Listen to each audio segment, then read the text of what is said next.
Coffee in Tow is an interactive world news podcast, a dynamic and engaging live show that streams across multiple internet radio stations worldwide. This podcast brings you real time news updates, in depth analysis, and interactive discussions on global events, making you a part of the conversation no matter where you are.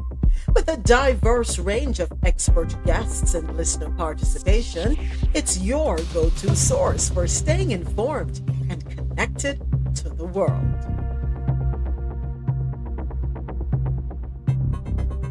Lormel Skin Food. Log on to lormelskinfood.com. Discover the range of natural skincare solutions. Indulge in the radiance of natural and organic beauty with the best natural and organic soap bars, whipped soaps, body butters, and oils. All 100% natural products. Lormel Skin Food for a natural, beautiful you. The world's best coffee from our farms to your cup. It's Grant Coffee House. All right, I want to say welcome to everyone on YouTube. Thank you so much for joining us for Coffee in Tow, World News on the Go. We will be with you until 1 p.m. Eastern. Yes, we start at 9 a.m. on internet radio, qmzradio.com, janoradio.com, and madmusichouse.com. We are still in our testing phase of the we started testing yesterday, today, and tomorrow as we are ironing out some nuances, but we're gonna get it. We're definitely gonna get it. So I want to say welcome to my fan base family. That's where the conversation happens, on fan base. If you would like to join us and express your thoughts, your views on anything that you have heard through, or anything you hear throughout the show, rather, we invite you to join us on Fanbase. Just go ahead and download the Fanbase app. All right, to kick it off, we are going to go ahead and start in the Caribbean corner, as we always do. But before I do so, I got to say good morning to my co-mods and my family in Fanbase, Javette, RoSolo, Sean, AT. Thank you so much for being here with me. Good morning. Good morning. How are we doing today? I am on YouTube, and where's the chat? Let me see. Oh, okay. I see the chat now. All right. So tell me what else we need. Tell me what else do we need. Your good moments. Just keep going and doing your thing. All right. Morning, so, morning, RoSolo. Being super critical me, I watched the video of yesterday's show, right? While I was putting today's show together. And I found a couple things that I have to pay attention to. So yeah, I'm glad I did. And I realized, oh, I shouldn't have done that. Oh, I should have done this instead. Also, I'm so grateful that I was able to speak with Adesoji after the show as well. And he was able to highlight some things for me.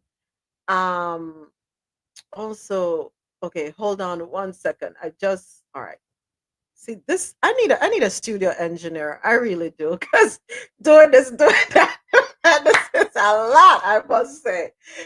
Juggling. All right. So, I had the privilege of being able to do part 2 of my onboarding, as I want to call it, HR terminology, with YouTube, and also spoke with DJ Naturalist, and then so we are getting it together. It's coming together. Is it perfect? No, but we'll get there. Right now, they always say, what, Javette? Just start, and then you fix things as we go. Exactly. We fix it as we go. So again, I want to say thank you to everyone that subscribed to the YouTube channel yesterday. Thank you so much. I greatly appreciate your doing that. Thank you for supporting us. And yeah, we continue to grow. So for our first story, we head on over to Grenada, courtesy of nowgrenada.com. Keep First Monday in August holiday. Grenada will officially celebrate. Oh, hold on one second. I just realized I need to mod RoSolo.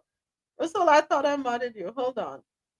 I modded you, but it's not showing you modded. I'm not sure what's going on. But anyway, we're going to keep it moving.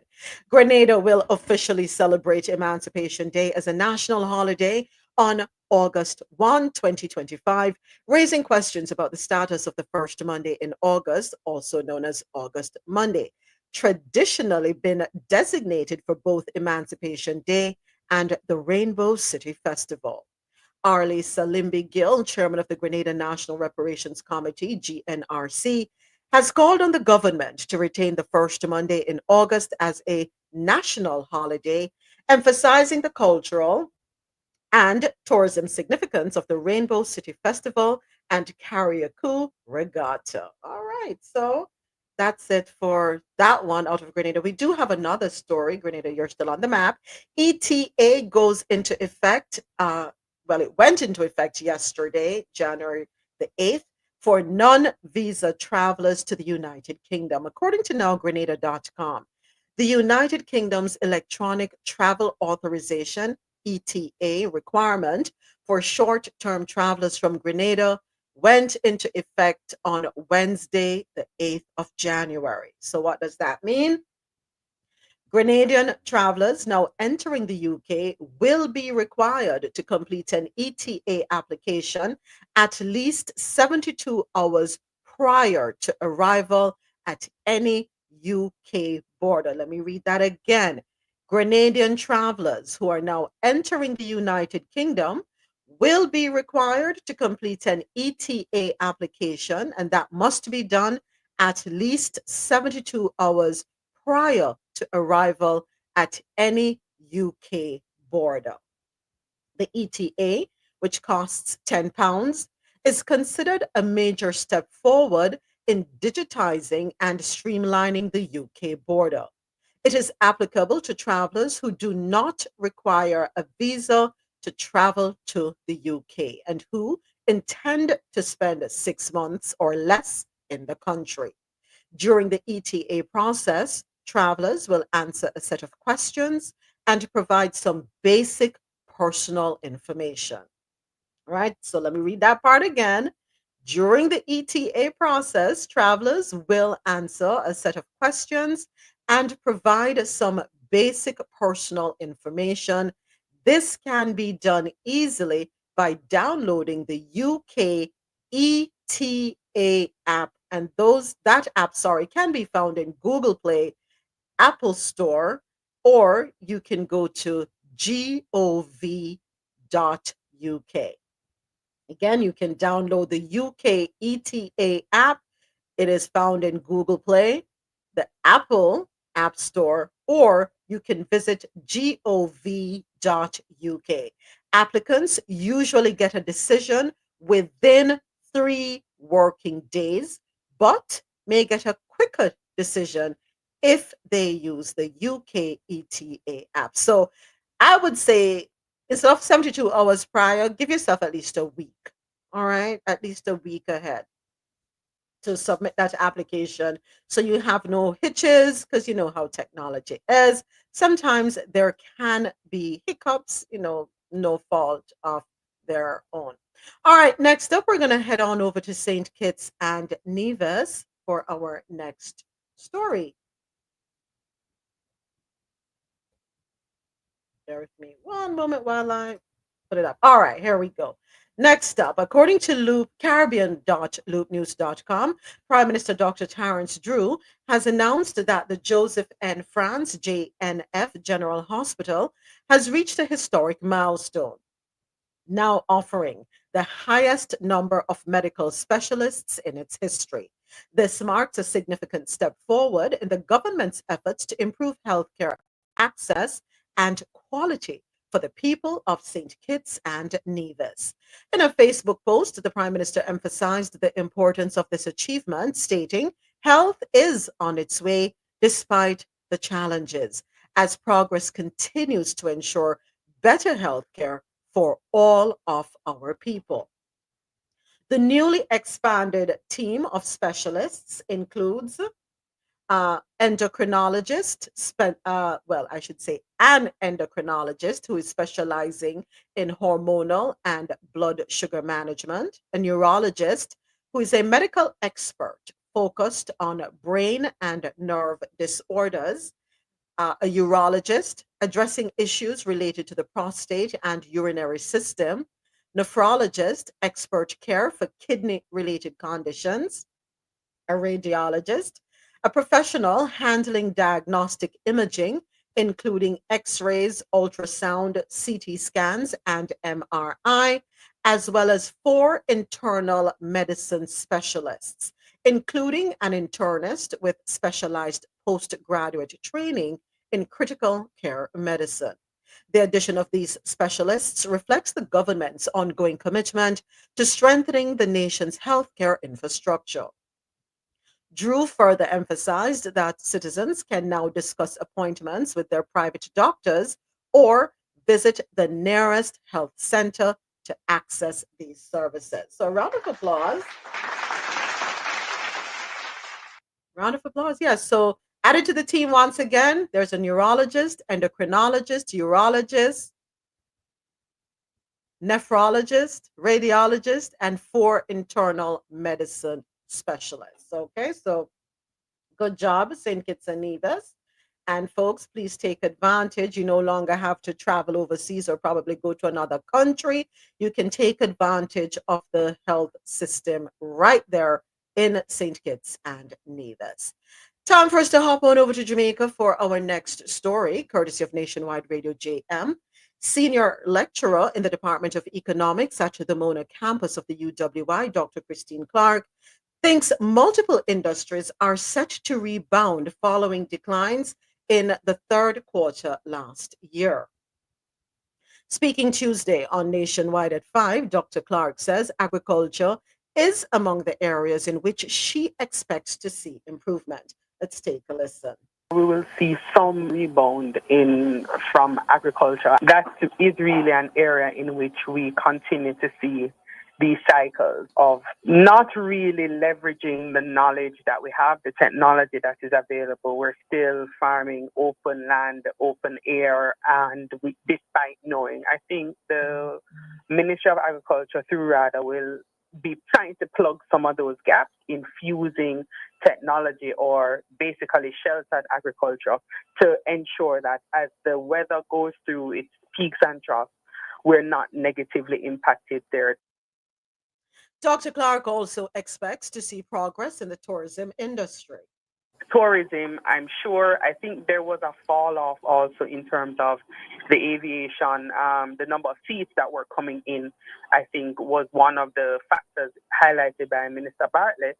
So I'm sure he will be hitting the road, as it were, to try to ensure inflow is at least facilitated by the airlines going into the next season. So I think there are areas, clear areas where ministers will be kind of on the ground to try to see the extent to which they can either ameliorate the challenges in the sector or try to make the linkages a little more clearer with the domestic capacity to basically produce more regular forms of output. Dr. Christine Clark, senior lecturer in the Department of Economics at the University of the West Indies, Mona. Meanwhile, opposition spokesperson on commerce, technology, and innovation, Dr. Andre Horton, believes the time has come for the government to deploy a capital expenditure program. The Jamaican economy will face structural challenges. And in order for us to be able to improve the locomotion, I agree with Keenan that the government must embark on a significant capital expenditure program. We have to now begin to look at the infrastructural buildup of the country and to see what role government can play in providing the right atmosphere and the right economic infrastructural assistance for business development, That was Dr. Andre Houghton, economist and opposition spokesperson on commerce, technology, and innovation. So that headline, Economist predicts rebound for several local industries. We need it. We definitely need it. There is a story that we have coming up that has me a little concerned. We're going to get to it, and then we can make the connection with my concerns in a little bit. Now, I'm fan base family. I'm not sure what's going on. RoSolo, I modded you, but it's not showing you modded. Javette, you can let me know if it shows her modded. It does show her No, it modded. on mine it doesn't show her. Adesoji, does it show her modded on It your? shows it. It It shows it for shows. me. It shows. It Okay. shows. It shows for me. All It right. shows. It shows all the way in England.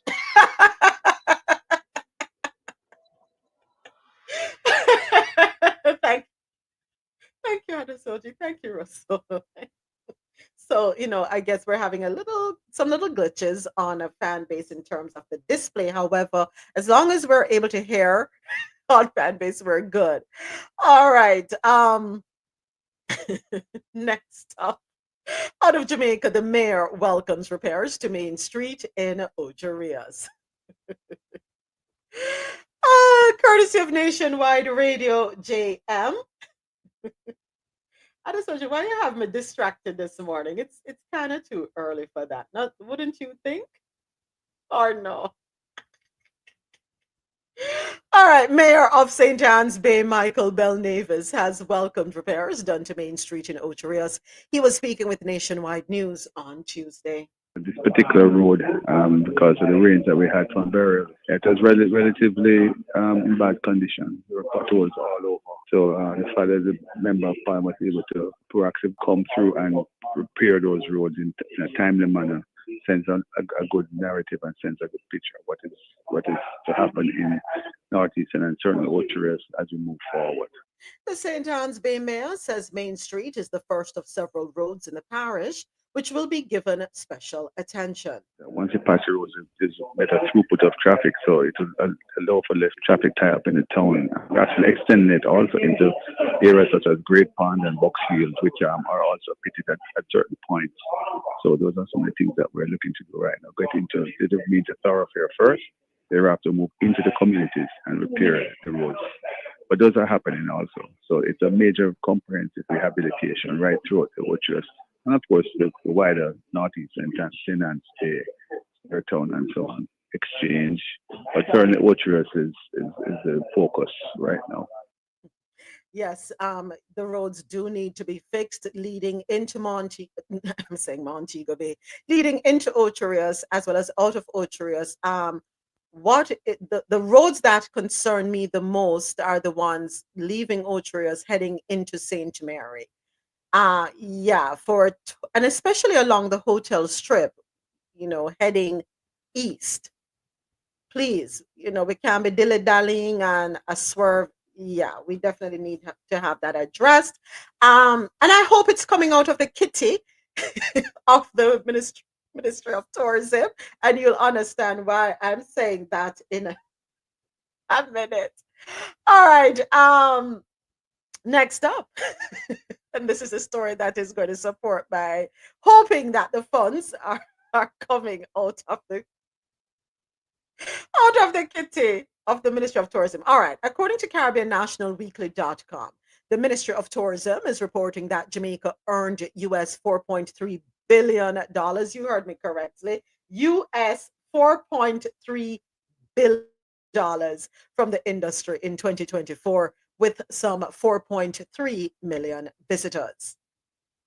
Portfolio Minister Honorable Edmund Bartlett made the disclosure on the JIS television program Get the Facts recently.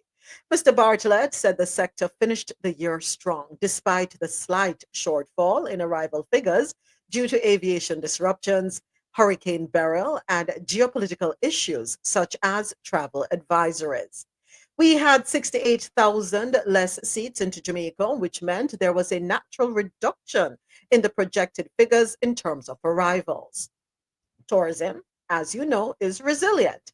Notwithstanding those disruptions, we are coming out of the year with a small increase in arrivals, but the earnings are in line with what we projected.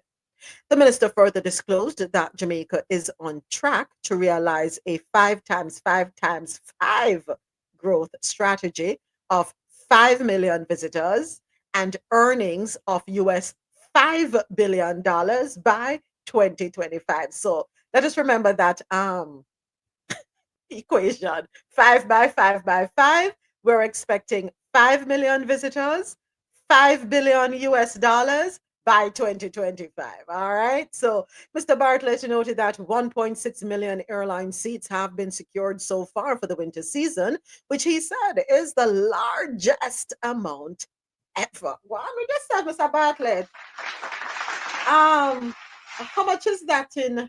Where's my calculator? Cause me want to know how much that be.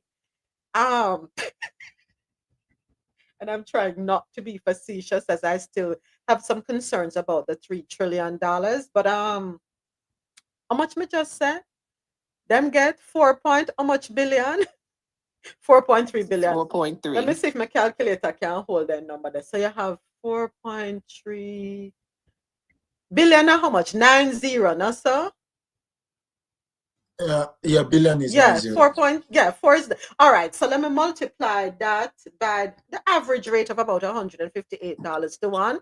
That is 67940. Okay, that's 679 billion, 679.4 billion Jamaican dollars. All right, so I could talk about it now. Mr. Van, I'm proud of you. Let me get a round of applause. I'm very proud of you. And I'm trying to be serious here. As any normal Jamaican would want to know, what were the sources, right? Because we know it's not just one aspect in tourism. I'm gonna think, how were we able to account for this figure, and who benefited the most from these earnings, right? Do we have any trickling down to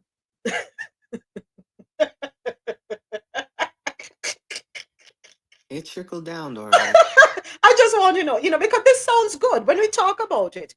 On paper, it sounds phenomenal, right? And if I were one not familiar with Jamaica at all, if I were a foreigner, I would say, woman, Jamaica are pulling that from tourism alone in 1 year. Not to talk about remittances, but from tourism alone, Jamaica was able to earn US $4.3 billion with their sights set on 5 billion US dollars for 2025. No, man, Jamaica is a place I want to go because Jamaica must look like Switzerland, clean as a whistle. Everybody living good. Not true.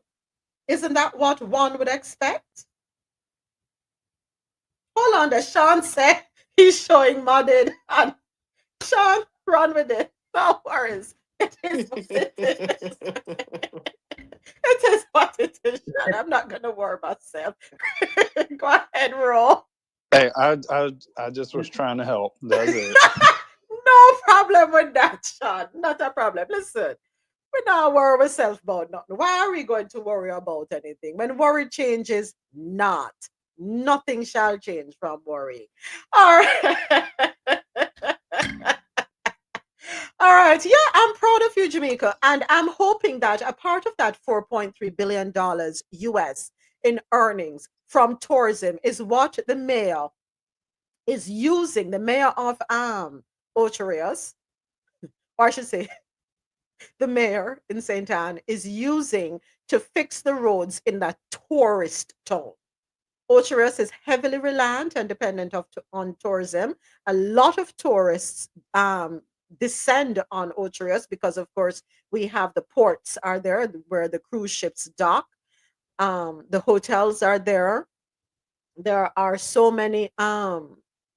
We have quite a few attractions, tourist attractions in and around Ocherios. So I'm glad to know that the mayor is having the streets repaired, and I do hope it is being funded from the tourism revenue. Go right ahead. I know someone else. Go right ahead, Adesoji. Yeah, so 4.3 trillion. No, 4.3 billion US. Okay, billion. Okay, so the fact that they've already the projected amount, right? So we can say that one would be accounted for, and there will be no need for people to start looking for money that did not go missing.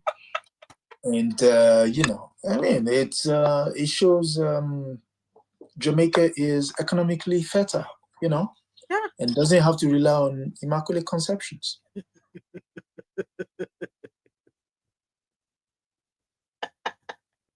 You're gonna behave yourself today, Adesoji. I want to thank everyone watching on YouTube. Thank you so much for tuning in to Coffee Into our interactive live news podcast. All right, next up, government of Jamaica to engage large scale foreign investors to boost economic growth. Please stay awake for this next article. I need everyone to stay awake. Have your cup of coffee, whatever it is that will make you wake up. Cut your yaipa matches stick, as we say in Jamaica. According to Nationwide Radio JM, the government is set to court large-scale foreign investors with upcoming legislative changes as part of its growth strategy.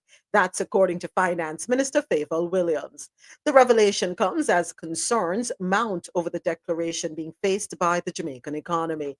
Here is Siobhan Campbell to tell us more. Despite significant improvements in the overall macroeconomic space, the country still continues to struggle in achieving meaningful growth. This has been further impacted by shocks such as the passage of Hurricane Beryl, with the country ending the third quarter of 2024 with a contraction of 3.5%. According to Minister Williams, they're seeking to attract investors with billions of US dollars to undergo large-scale growth-inducing projects. We're saying to investors, if you have USD 1 billion or more to invest in the Jamaican economy, come on in. We have a number of incentives that we will be rolling out. These will be very transparent through the laws, through this amendment to the bill that will be coming to Parliament pretty soon. Minister Williams says the work on the new investment incentives started under her predecessor, Dr. Nigel Clark.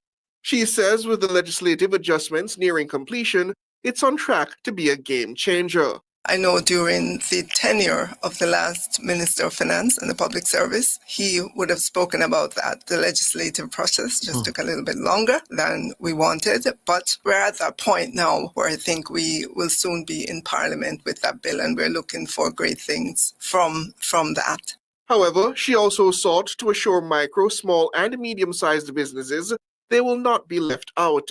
She says it's the government's intention to solve their access to finance concerns through a corporate bond market. And then you would have heard businesses complain about this for a while, it's access to financing. We have done a pretty good job in terms of having an environment in which we have a robust financial sector, and that includes not just banks and brokerage companies, but the stock market as well. If you recall, the Juna market was pioneered some time ago, and that has been successful. Hugely successful. We want to go a little deeper to look at the micro market. Now, smaller companies, because, the Juna market, it's 50 million to and above that can go to the junior market. We want to look at smaller companies that do need access to the kind of risk capital that banks are not in a position to provide. The minister was speaking with Nationwide this morning on Wednesday.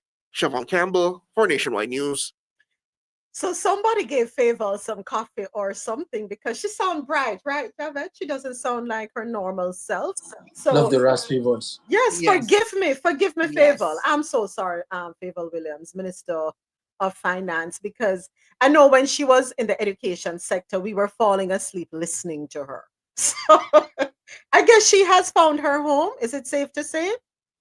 That's her area of expertise, they say finance. So now she's, sounding revived and refreshed.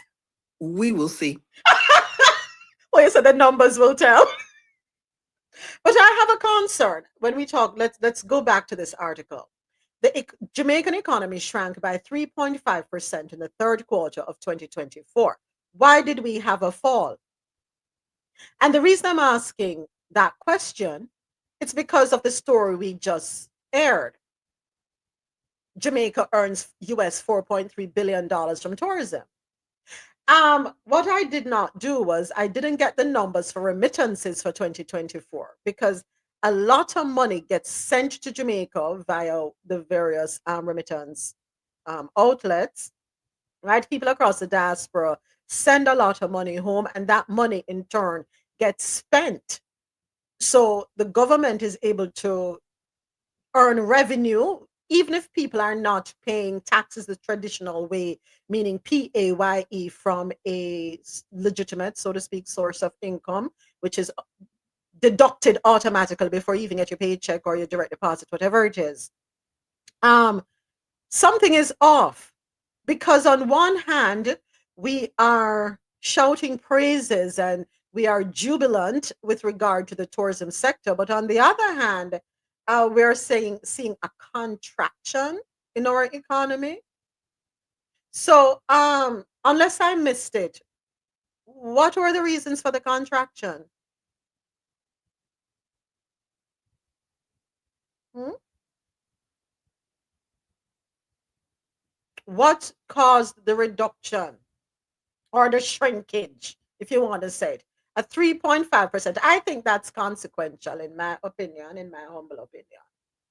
Yes, it is, but at the same time, you can't.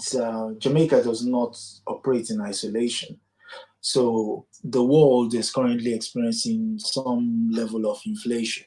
Mm-hmm. In the UK, it's about 4.9%. Mm-hmm. And so, by and large, what impacts every other person would, I don't want to use that word, will trickle down to the likes of Jamaica, Mm-hmm. because Jamaica is a receipt economy. And what do I mean by that? You do tourism, people come in, and whatever money that is transferred, that's pushed back home, falls into that economy. Mm-hmm. So the question is, what is that money being used for within that economy? If it's used to build stuff, then it means if you build homes or you build, you create jobs.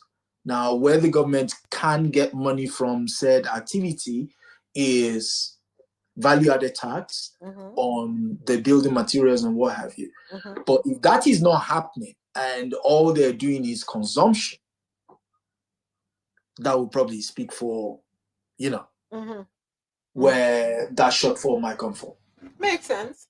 Makes sense. Makes a lot of sense. So let us see if we're able to rebound in 2025, and hopefully in 2026 we can have a report of an increase. We're going to have to clear the deficit of 3.5%, right? So we're going to have to bring that to zero and then have an advancement, if I'm making sense, right? So we're going to have to work twice as hard to come out on the positive side. Morning, James. How are you doing? Morning. I'm good. How are you? Well, thank you. Yeah, I think the reduction is because, okay, so 2023, the rebound of the tourism industry, Mm-hmm. like it rebound, like because a lot of people were stuck, and so traveling went up in 2023, right? Mm-hmm. And then remittance fell last year. So that 3%, I think it would be because of remittance, and the dollar got weaker. The Jamaican dollar got weaker, and then remittance shrunk. So that could account for the 3%. Okay. Okay. But remittance. Do we have final numbers for remittances? Can we Remittance, compare 22 to 23? yeah, remittance. Remember, during the pandemic years, remittance went up to number one, right? It surpassed tourism because tourism went down and remittance went skyrocketed. I think over 400, or I don't have the number. I think last year, let me see, last year numbers were, I I'm think 200 trying and to pull something it million. up. Yeah, I'm trying to pull it up. But go on, talk, James. I'm trying to pull it up. I think 266 million, something like that I'm seeing for 2024. So that, yeah, that would account for the numbers. That it, because remittance, remember, like the economy everybody was like crying last year about the price of egg, milk, and everything in America. So Jamaicans send home less money last year than they sent during the pandemic years. Yeah. All right, makes sense. Makes a whole lot of sense. I'm looking And here. 3% is not that big, right? Because like last year was good for tourism, but the thing is, like the year 2023 was like did very well in terms of numbers. Last year did well, but one of the thing with last year, too, people, the numbers went up, but people would have spent less because tourism, Airbnb increased. There's an increase in Airbnb. So people that go and do Airbnb, they probably spend more, but it won't account in it wouldn't be accounted for in the tourism amount, like when you do all inclusive and stuff like that. Because when you do all inclusive, those money, it's easy to account for that. But when you do Airbnb, you go buy jerk chicken, you go buy this, it's hard to track those money. So that would have something to do with it, because Airbnb was record breaking last year also. Okay, interesting. So yeah, according to the Bank of Jamaica, data that they have and trading economics, remittances were lower when you compare 2023 to 2022. Seeing here, let me click on this link. Remittances in Jamaica decreased to 3370.10 USD million in 2023 from 3440.20 USD million in 2022. All right. Okay. Makes sense. Yeah. Pandemic has a lot to do with it. Thank you. Thank you so much, James. All right. In our next article, government remains committed to easing cost of living, and that is according to Prime Minister Andrew Holness. Let's go ahead and jump into this one. According to Nationwide Radio JM, Prime Minister Andrew Holness says his administration remains committed to easing the cost of living for Jamaicans. And we do have a soundbite for that as well. The government is not the cause of the prices going up. The government is still responsible for the management of the economy. And one of the things we are committed to doing is to make life easier for the households. We are going to be spending significant resources, over $1 billion from now to the next budget, to increase our agricultural output so that you have more agricultural produce in the market, so that the price of it goes down. Transportation, another big cost in your food basket, in your consumption basket. And we have made sure to expand the JUTC into other areas so that the price that you face is a subsidized and a reduced price. He was speaking at the National Day of Prayer on Wednesday. On Sunday, opposition leader Mark Golding labeled the performance of the Ministry of Economic Growth and Job Creation under the leadership of Mr. Holness as an abysmal failure. Ouch, Mr. Golding. The Jamaican economy shrank by 3.5% in the July to September quarter of 2024, following a 0.2% growth in the previous quarter. In response, Prime Minister Holness unveiled a new growth initiative called Aspire Jamaica in November to address the decline. Remember, we spoke about that last year?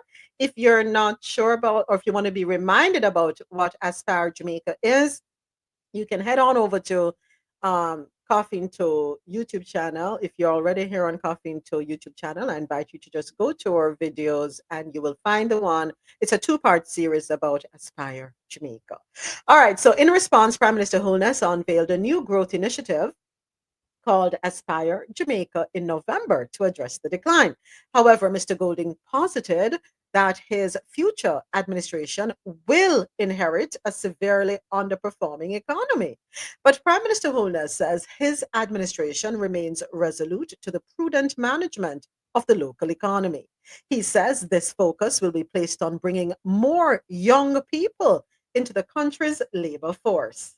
I know for many of you, there are still many youngsters out there who are not working, and we are going to put in place, in fact, we have put in place programs to get those youngsters into the labor force. You know what they always say? The devil find work for idle hands. The less idle hands that we have is the less hands there for the devil's work. So we are putting them in jobs.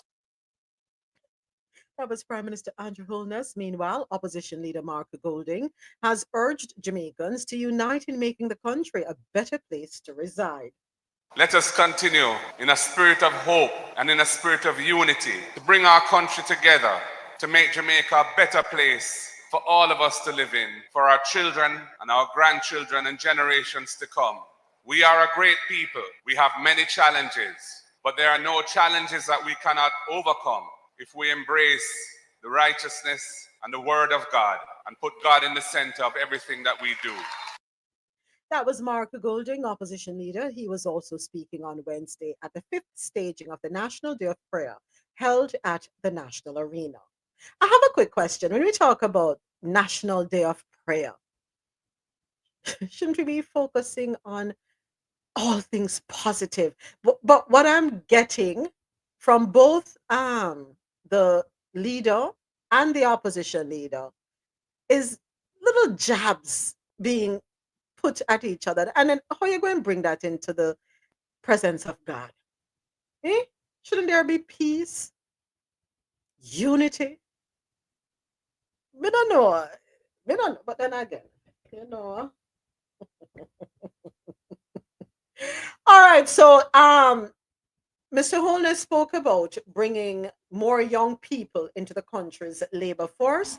I want to remind the young people of Jamaica that you do have access to training. Heart, H-E-A, me almost couldn't spell it out. H-E-A-R-T, Heart Trust. Do your research.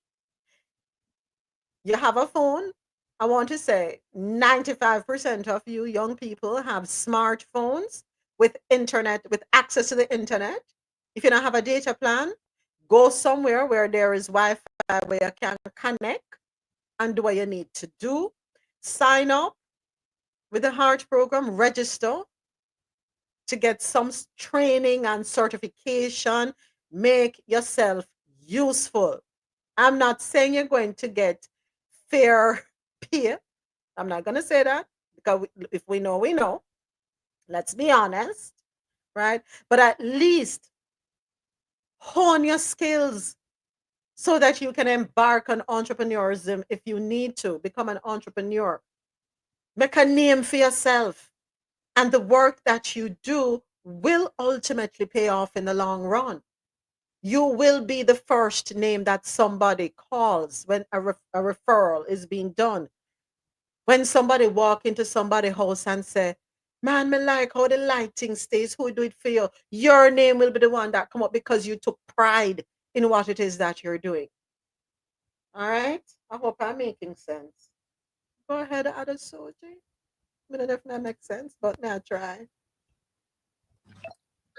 The king approves. Thank you on behalf of His Majesty. All right. Next up, it's time for us to go down in the islands, our features, travel, and lifestyle segment. Courtesy of Caribbean.loopnews.com.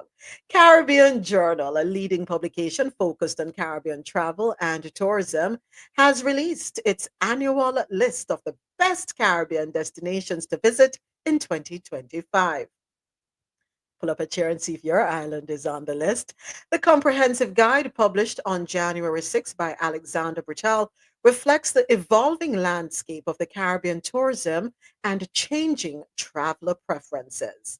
According to the article, the Caribbean tourism sector is experiencing significant transformation, with visitors increasingly seeking diverse experiences beyond traditional beach vacations. The publication notes a growing interest in cultural immersion, musical experiences, and wellness retreats, alongside the enduring appeal of the region's natural beauty.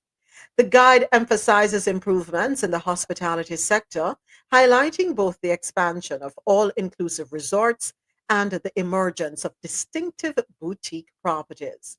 The publication also recognizes the Caribbean's position as a premier culinary destination, offering an unparalleled variety of dining experiences. All right, let me run through the list. Number 25, Kingston, Jamaica. Has Kingston ever made the list before? Well, no, I have to give it up to Kingston. All right, Kingston, do your thing, girl. Do your thing. So on the list, we have Virgin Gorda, British Virgin Islands, Gustavia, St. Barth, Cape.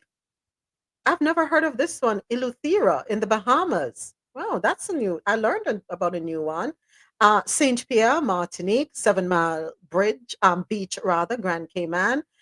We have the Ambergris Key, Turks and Caicos, Willemstad, Curacao, La Romana, Dominican Republic, Portuguese Beach, Grenada, Rodney Bay, St. Lucia, Rousseau, Dominica, San Nicolas, Aruba, Anguilla, the entire Anguilla people.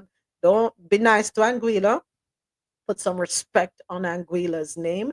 Christianstad, St. Croix, Green Turtle Key, Abaco, the Bahamas, Cape Santa Maria, Long Island in the Bahamas, Grande Terre, Guadeloupe, Providenciales in Turks and Caicos, Southeastern Peninsula, St. Kitts, Grand Cay, St. Martin, downtown Nassau in the Bahamas, San Ignacio. San Ignacio, Belize is number 3. Exuma in the Bahamas, number 2. And guess what? Wave your flag high, Javed. Wave your flag high in the sky. Antigua and Barbuda came in number 1 as the top destination in the Caribbean to visit in 2025. Big up yourself. Wow. So inquiring minds want to know what's going on over there in Antigua and Barbuda. You know, Moments, can you send me that list, please? I'm looking for options for my sugar grandpa. Thank you. I appreciate it. she didn't even say sugar daddy. My girl said sugar She grandpa. says sugar grand. Ah. And she sounds so dead. What happened? I'm serious. One of my goals this year is to travel more, so I have to give sugar grandpa a list. So, many have been traveling to Antigua since I've been younger to purchase land Mhm. and use the resources for things. So yeah, yeah. That's awesome. Um, yeah, I'm just gonna leave it right there. I don't want Mr. President getting on me about my turf. Yeah. We can read between the Yes, we lines. can read between the lines. They have been building up Antigua. Mhm. I have to say, I still think there's some things that are still a little backwards. Mhm. Technology is one, or being able to uh, have business decisions decided or even worked on from like the United States to there. Being Mhm. able that commerce is still a little tricky trying to handle some business when you're not there. Yes, that's it. That's the word out. It's very tricky handling business from home when you're not there. Mhm. They need to get that a little straight. That seems to be a common thread throughout the Caribbean, though, because we have the same concern in Jamaica. When you're not there, it's a challenge. It's a little more. It's frustrating. Let me put it that way. Frustrating. Some things, not everything. Go ahead, Mr. President. Good morning, by the way. Morning, morning. With Antigua, right? I Mm-hmm. think Antigua is one of the places like where you see two Antiguas because it's the biggest economy in the OECS. Mm-hmm. So there is money, there is a lot of liquidity. but somehow it doesn't seem to translate to the average Antigua. There are people in Antigua with a lot of money that there are parts of Antigua that is exclusive and other parts that's still coming out of the 80s, sort of, parents and stuff. Even if you look at the capital, there's a lot of room for development and so on. And I think they could do a lot more. So I don't see the translation of the money that's flowing through Antigua in the average, reflected in the average Antiguan life from the outside looking in, or when I just visit for a short while. So I think that is what we're dealing with there. But it is developing and it has a lot of liquidity.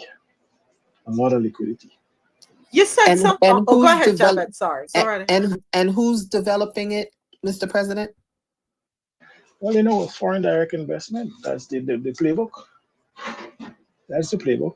People come in, get all the special rates and so on, and develop it and expatriate a lot of the money.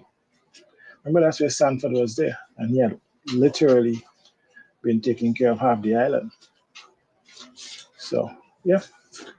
Moments I knew he'd be able to say it better than I have.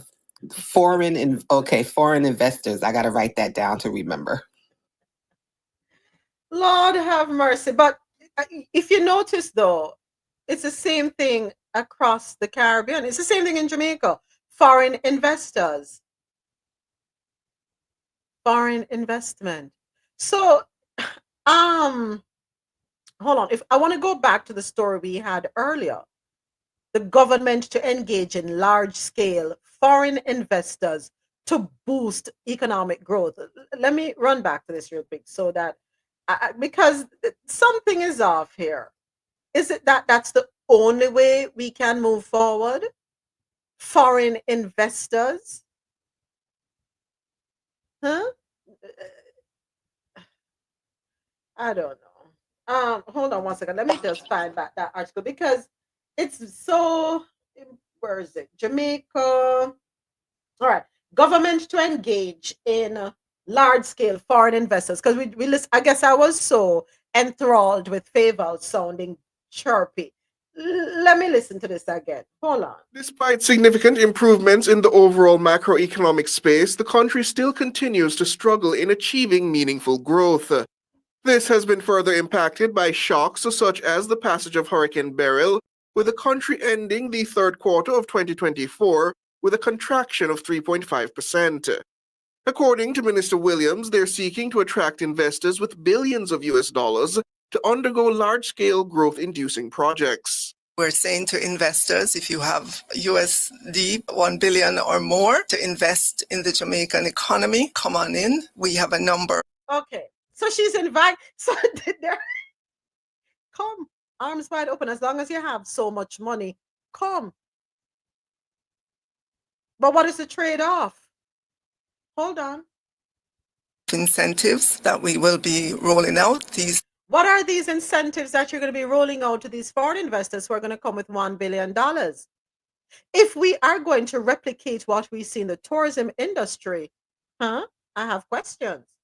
Because we saw the staging of protests where hotel workers, I want to say it was about what, 4 hotels, where the employees walked out, even guests were concerned and were having conversation about the fact that the employees were making $2 an hour, $2 US an hour. And a lot of the guests across these hotels were saying, imagine, here we are paying thousands to stay here, but yet the employees are not benefiting. So if we are going to have more foreign investors come in, come on now, make it also worthwhile for the citizens of Jamaica who are going to be employed. If I'm making sense. Hold on a second. Will be very transparent through the laws, through this amendment to the bill that will be coming to Parliament pretty soon. Minister Will. I'm interested in knowing what is going to be in the bill. I'm really interested. Where can I go to see that information once it is ready to be submitted?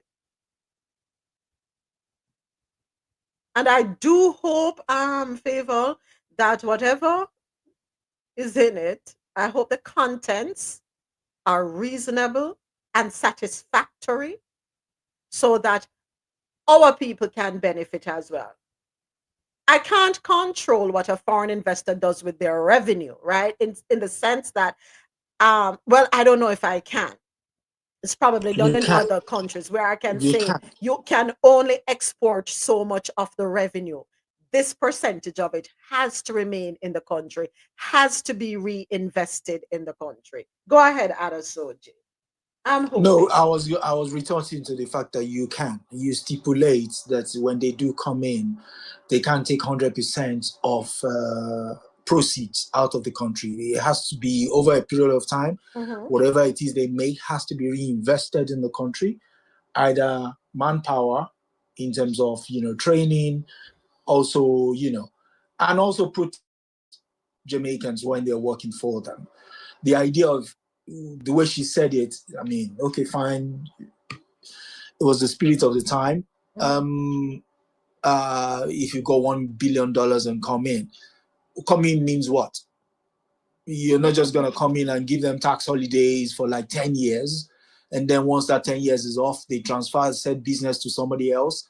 That somebody else also gets another 10%. Nah. We're not doing it that way. We're not. Are you? So Jeannie says Christian Stead paid to be on there because that's a lie. That city is dead. But I want to go back to the article.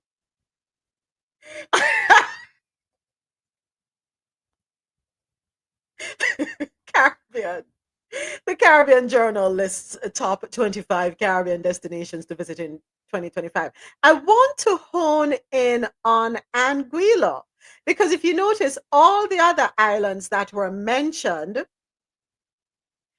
they specified a city, well, besides Antigua and Barbuda. So let me correct myself. Antigua and Barbuda and Anguilla are the only two countries out of the 25 where it's the entire island. So let's talk. I'm not familiar with Anguilla, and I'm not sure if any of you are. If you are, please talk to me about Anguilla. What is the fascination with Anguilla that the entire island would be up as a premier destination, one to visit? So at RoSolo, you may want to have Sugar Grandpa take you to Antigua and Barbuda and Anguilla.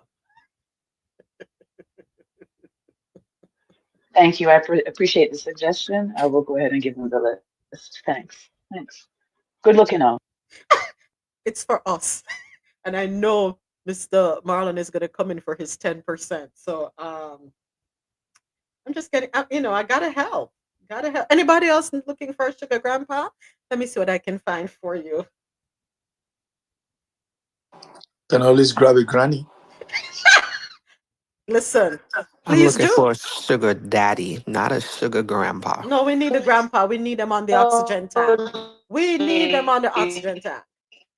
I think yeah. RoSolo, where are you? Yes, I need him on the side of the wheelchair. I'm rolling him to the airport. With the tank on my shoulder. RoSolo, you are in the matrix. Am I in the matrix still? All right, go on now. Can you hear me? Go ahead. No? Yeah, I'm Okay. hearing you We'll better. I'm continue. hearing you You can't better. hear No, me. I'm hearing you Because, better. Go ahead. oh, I was telling Soji that I think he has a sister. And then you mentioned the tank. I'm gonna have a tank on my back while I roll him in the wheelchair through the airport. So I got this. Yeah, we don't need them. We don't need them young Javed. We just need them to. Yeah, I don't need him too active with it. No. Yeah, because that's a whole other problem. Yeah. We I don't don't have need all that. that energy. I don't have that energy. You need to know that you can put them to bed by a certain time. And I can go strolling out the place. Yes. I got you, RoSolo. We have to make Javed understand. Javed, you don't need no sugar daddy. You need a sugar grandpa. And you put him to Excuse bed. me. I know what I need him for. Nobody come at nobody hackle out your body. No, girl. Relax yourself. maybe my body wants to be what you just said, hackle out. Hackle out. Oh, jeez. Adesoji, put your eyes back in your head, please, and thank you. Go work on your sugar mama. Adesoji, go work. So, do you have a cold? You have a cold? You okay?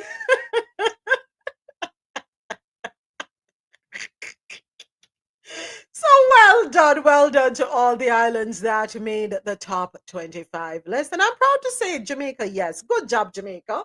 Not sure what you're doing, but I should say specifically Kingston, Jamaica, because Montego Bay did not make it in the top 25. Negril did not make it. Ocho Rios did not make it. It was Kingston that made it, and it came in at number 25. So good job.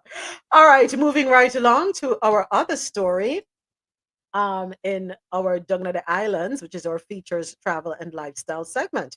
Sandals unveils 2.0 vision and welcomes 4 new board members. This article courtesy of Caribbean.loopnews.com.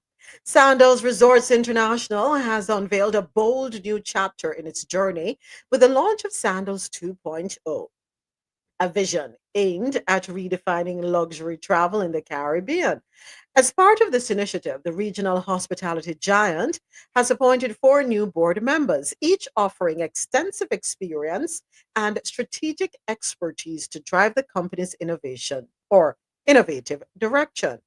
Joining the board are Christopher Levy, President and CEO of Jamaica Broilers Group Limited, Peter Melhado, President and CEO of ICD Group, Nicholas Kenneth Lockjack, Chairman and CEO of Associated Brands Industries Limited, and Gervais Warner, Chairman of the CARICOM Private Sector Organization and former President and CEO of Massey Holdings. The men are trailblazers in their respective fields. Levy has transformed Jamaica Broilers into an international powerhouse, expanding operations into the United States while maintaining the company's agricultural roots. Melhado, a stalwart in Jamaica's business community, brings decades of experience in finance and investments, currently steering ICD Group and chairing Sagicor Group Jamaica. Meanwhile, Lockjack represents the next generation of leadership at Associated Brands, a staple in the region's snack food and manufacturing industry. Warner, a seasoned voice in Caribbean business, rounds out the group with his deep understanding of regional economic integration and development. Hmm. Okay. All right. I'm trying to swallow this one down because the first I'm reading it. It's the first time I'm reading it as I'm reading it to you, right? You're trying to what? Huh? Adesoji, how about your business? How about your business? All right. So I see the vision. I see where it's headed. These are stalwarts. They're all stalwarts in their own right, and they're only joining the board. So, in essence, they're serving in the capacity of consultant, right? Um, their workload must be pretty heavy because Christopher Levy, being president and the CEO of Jamaica Broilers Group Limited, hold on a second. Wasn't he just in the news with regard to um Kirk Franklin and the apology because his company was a sponsor of that show, and he comes across through that article, I get the impression that he is conservative, extremely conservative, because he had concerns, um alleged concerns regarding the dress code of Kirk Franklin as he performed. So I'm not sure if Mr. Levy understands what goes on sometimes in the tourism industry. Not sure if he knows what goes on sometimes within hotel rooms. Just wondering.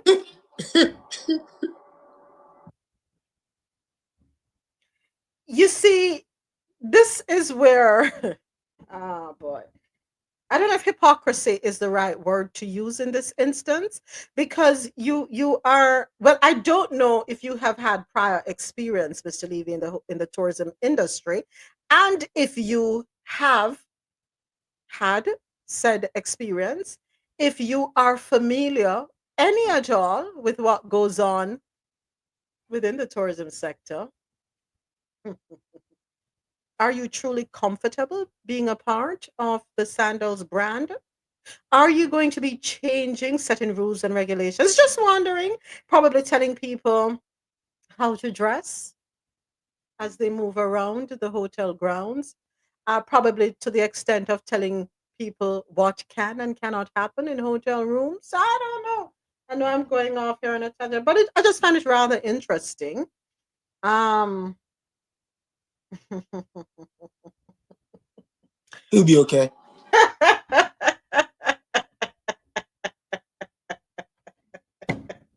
You can't be conservative on one hand and not on the other. There he is. You can be conservative and not when it comes to money. Well, Executive Chairman of Sandals Resorts International, Adam Stewart, in a recent tweet said, for us, this isn't just about expanding our board, it's about aligning ourselves with leaders who share our vision for innovation and regional impact. Their expertise will be instrumental as we chart the future of luxury travel in the Caribbean. The company operates over 20 luxury resorts across the region and employs 18,000 individuals. And it's on an ambitious trajectory. All right. Sandals has unveiled plans to expand its footprint with new properties in the Bahamas and Jamaica, alongside a renewed focus on community development and creating thousands of jobs. By the way, which island was it there? Brown. Hold on. Brown is the prime minister of which island again? Remind me. Was it Brown who told Sanders to pack up and leave if they're not going to settle their tax bill? Gaston Brown? Uh-huh. That's Antigua, no? Antigua, see? Did they settle that tax bill with Antigua? Because Brown said he'd had it with years of them not paying their tax bill and that he would be happy to have them go. He was angry, he was annoyed, he was frustrated with how they operated there. And I'm not saying it is your responsibility, Adam, I'm sure, but I'm sure you're aware, as your property managers, so to speak, have to submit reports to you. So you have to know what's going on. So I hope you're able to tap those loose ends so they don't evict you. See what I say about those foreign investors? But he's Caribbean, he's Jamaican. So he's a part of the Caribbean. No, he is a part. He's his father born and grew Jamaica, born at St. Mary. Him Jamaican too. So I mean, we all know that we have that one in our family. They're Caribbean. They're Jamaican.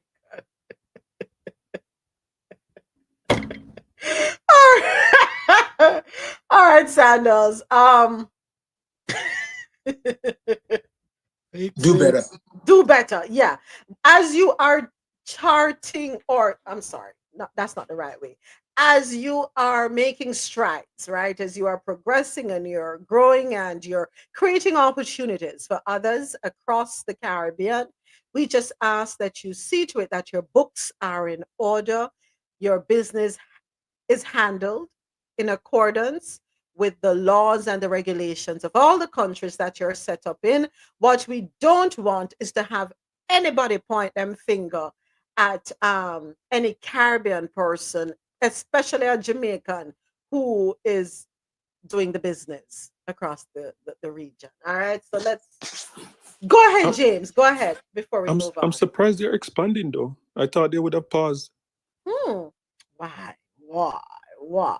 No, because of the family feud, right? So no, but you have to separate family from business, not because there's a family feud, you're going to stop. You have to keep going. But the thing is, the family feud is affecting everything. I think that probably would have something to do with the back taxes too, because remember, like the billions of dollars, the wife, or not the wife, but the baby mother or whatever in America she want off. Remember, so I'm surprised they're expanding. I thought they would have try and clean up that first before they do anything, because that's one of my biggest worry, because Sandals is a good brand, and I wouldn't want like a family feud to kind of crush the brand, because the American baby mother, she seemed like she just want the money. Like she don't want anything else. She just want, give me my money, and she want more than half. Mhm. So yeah, that's why I thought they would have solved it first before they expand. Well, But we'll see. we'll It's see, still in court. James. It's still in Yeah, court. it's still in court, and business has to go on, right? Because it is. I'm sure this progression is something that has been on the books for a while. It's not just something I'm just coming up with spur of the moment, right? It has been in play. It has been a conversation. Plans have been done, I'm sure, so to mm, put a halt on it, no, probably not the best thing. And I'm sure, even though you're saying that she's only interested in the money, allegedly, um, I'm sure she's able to also see the benefit of them expanding, right? Because ultimately she and her offspring are stand to gain. I'm not sure what the estate looks like, or what the how it set up, the trust, whatever. But I'm sure they stand to benefit in some way, shape, or form. So sometimes, we don't know. Let's see. Go ahead, Mr. President. Usually, with these big companies, especially, if you have a pending litigation before you make any kind of expansion or capital project, which is material, you would have been getting advice from legal counsel. Mm-hmm. And counsel will tell you, based on the pending litigation, what is the probability of success, what are your exposure, Mm-hmm. and they would probably make an allowance for that, so as to continue going forward without impeding the progress of the business. Mm-hmm. So if they do that, they're not blindly just expanding. It's more than likely legal counsel tell them it's okay to go ahead pending the litigation, because they probably have information the public don't have. Mm-hmm. Mm-hmm. That's most likely the case. Yeah, I want to agree with that too. Want to agree with that. All right, so that story rounds out our Caribbean corner. Coming up next, we are going to have stories on the international scene, but we are going to take a quick break. Let us catch our breath.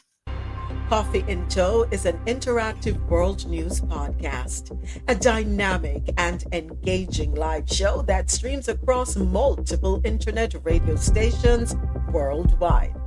This podcast brings you real time news updates, in depth analysis, and interactive discussions on global events, making you a part of the conversation no matter where you are. With a diverse range of expert guests and listener participation, it's your go to source for staying informed and connected to the world.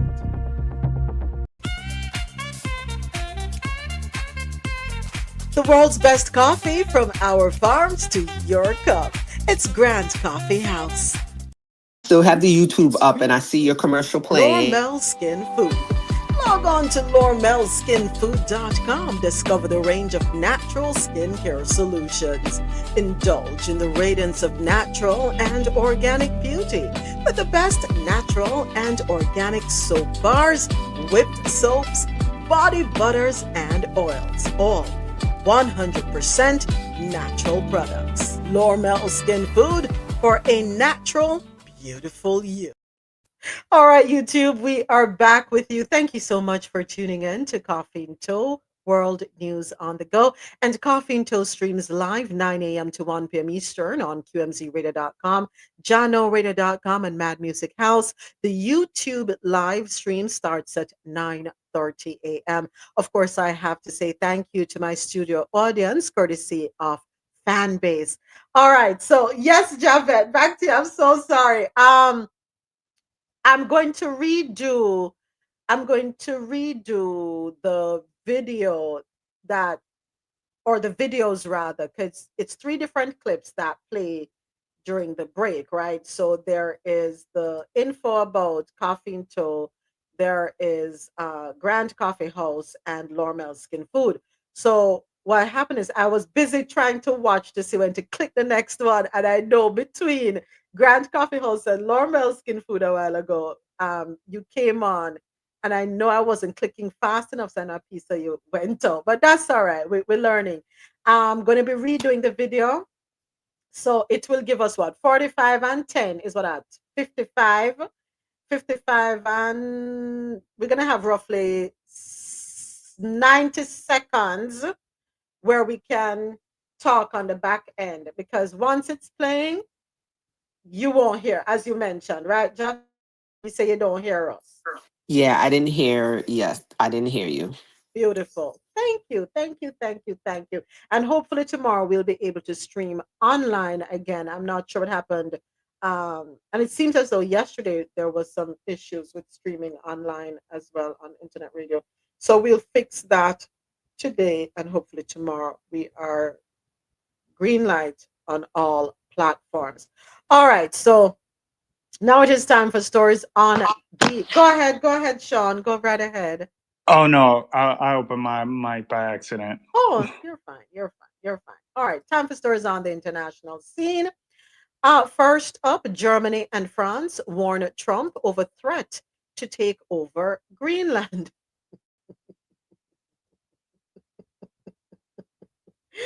Oh my gosh. As if we don't have issues here in the country. This is what we need to be concerned about, what's going on in the United States of America, not other countries, Mr. Trump. But anyway, let's get into this article, courtesy of BBC.com. Germany and France have warned Donald Trump against threatening Greenland after the US president elect refused to rule out using military force to seize Denmark's autonomous territory. German Chancellor Olaf Scholz said the principle of the inviolability of borders applies to every country, no matter whether it's a very small one or a very powerful one. The French foreign minister said there's obviously no reason that the European Union would let other nations of the world attack its sovereign borders. On Tuesday, Trump reiterated his desire to acquire Greenland, saying that the Arctic island was critical, for national and economic security. Now, I'm not sure if you're all aware, but it's not the first time a president of the United States has expressed the desire of wanting Greenland. Nope, not at all. Not the first time. Let me see if I can find the video of the first one who was very interested in taking it over. Where's my Instagram? Where are you, IG? IG. God, hold on. My fingers moving very slow. Okay, here it is. I found the video. So let me put it on play. All right. In the 1860s, US President Andrew Johnson floated the idea of acquiring Greenland to strengthen America's position in the North Atlantic. The proposal was part of US Secretary of State William Seward's broader expansionist strategy, which also included the successful acquisition of Alaska from Russia in 1867. Yep, if you don't know your history, you're doomed to repeat it and think that it is something new. So I learned that today. Yesterday, rather. Did anybody else know that? Did you say Andrew Jackson? Andrew Okay. Johnson.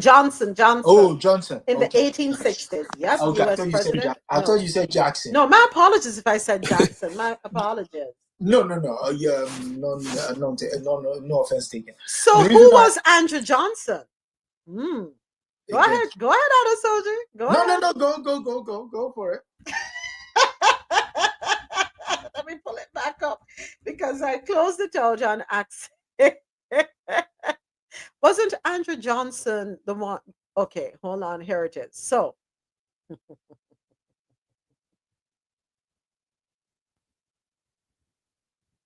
he did something good, didn't he, Andrew Johnson?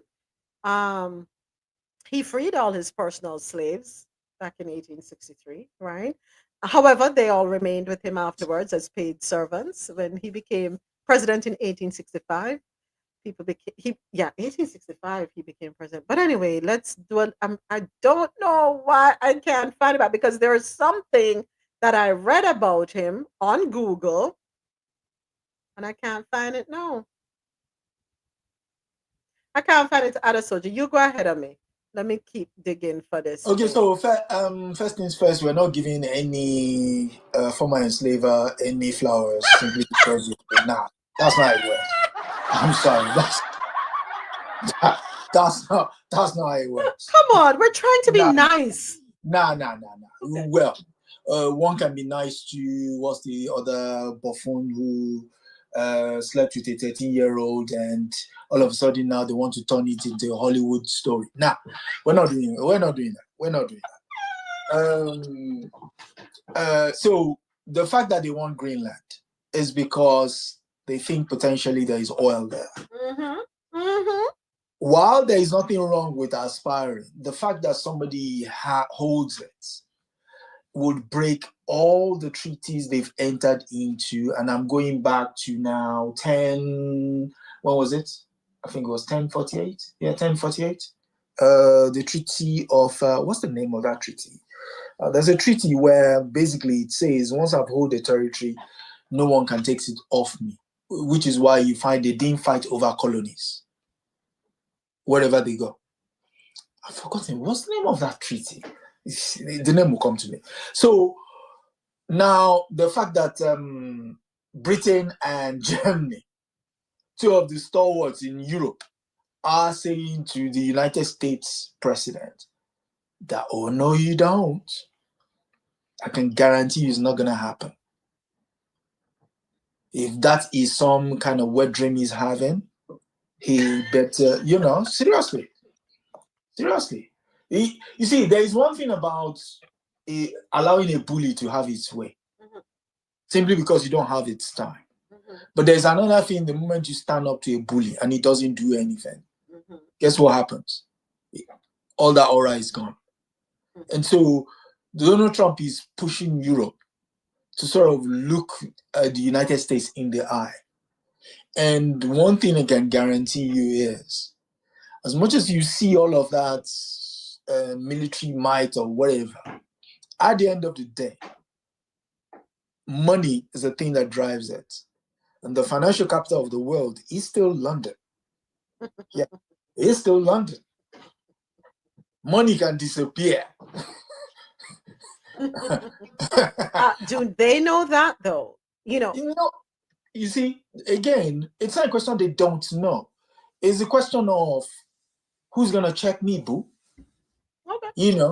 Who? I mean, what's your president-elect? What's his name? Elon Musk. He's been poking his nose into European business all of a sudden. And that chap clearly doesn't know where he is. He doesn't know you're playing in the wrong playpen. These ones they are puppies with teeth, and they will bite you. Believe me, they will bite you. Do you know what it is for a racist on this side of the world to be telling you that you can't dictate to me?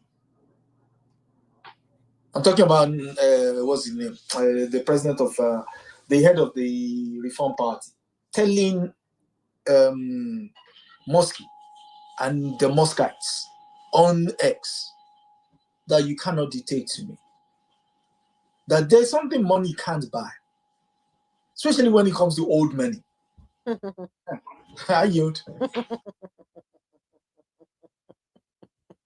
Thank you, Adesoji. Next up on the international scene, let's see how that will go down. U.S. transfers 11 Yemeni prisoners from Guantanamo to Oman. This article courtesy of NPR.org, and we do have a sound bite for this one. Let's take a listen.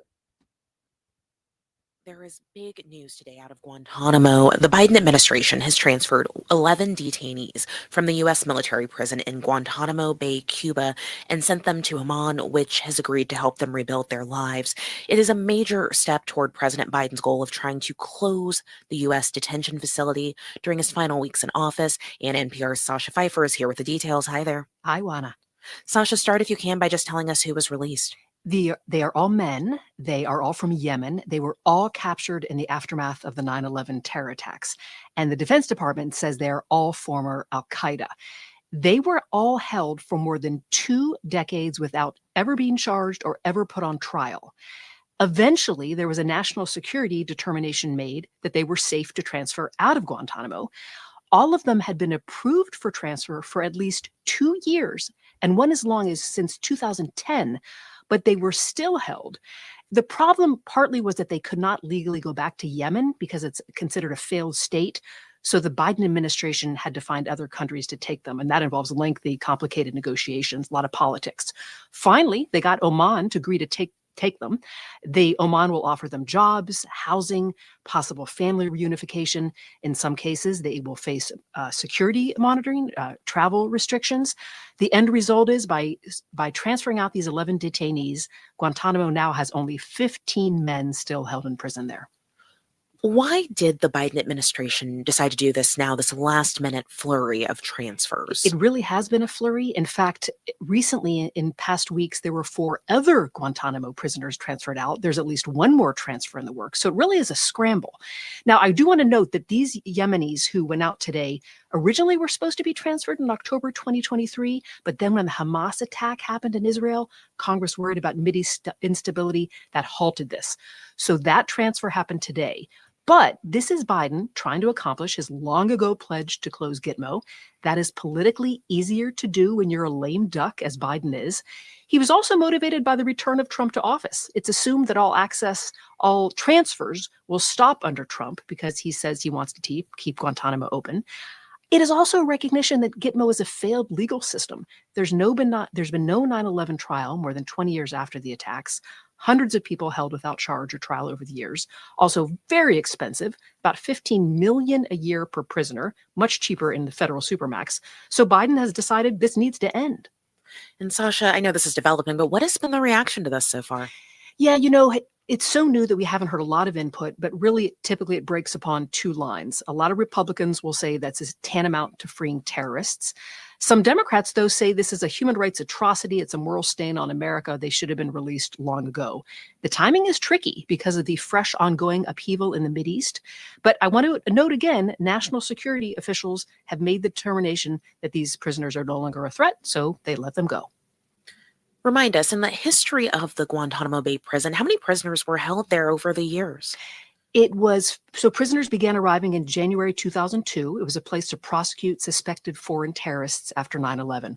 Over the years, a little under 800 detainees passed through, most of them never charged with anything. Most of them have been released. Some have written books, done public speaking. Some are still struggling to readjust. Under Biden, 25 transferred out, leaving 15. And what can you tell us about those 15 who are now left? It is a combination of people facing charges, some not approved for transfer, some others approved for transfer, but the Biden administration hasn't yet found any countries willing to take them. There are also some men who've been convicted, and now they don't have to serve their sentences there. So the Biden administration, in some cases, is looking for countries that might take them. But a lot of these men now are racing the clock. The assumption is that if they are not transferred out by January 20th, they're probably not getting out, at least for the next 4 years, while Trump is in office. So today's transfer of 11 was a real last-ditch effort to winnow down the population as much as possible while Biden is still in office. That's NPR's Sasha Pfeiffer. Thank you. You're welcome.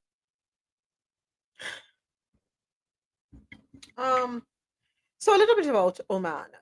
Formerly a maritime empire, Oman is the oldest continuously independent state in the Arab world. It is a member of the United Nations, the Arab League, the Gulf Cooperation Council, the Non-Aligned Movement, and the Organization of Islamic Cooperation. It has oil reserves ranked 22nd globally. Oman remains one of the safest countries in the Middle East, characterized by its wealth, strict legal system, and the hospitality of its people, with a score of 0.0 on the Global Terrorism Index. The threat of terrorism is minimal. All right, so let's get back to this article, and we are talking about the U.S. transferring 11 Yemeni prisoners from Guantanamo to Oman. In recent weeks, we've had the release of Guantanamo Bay inmates, right?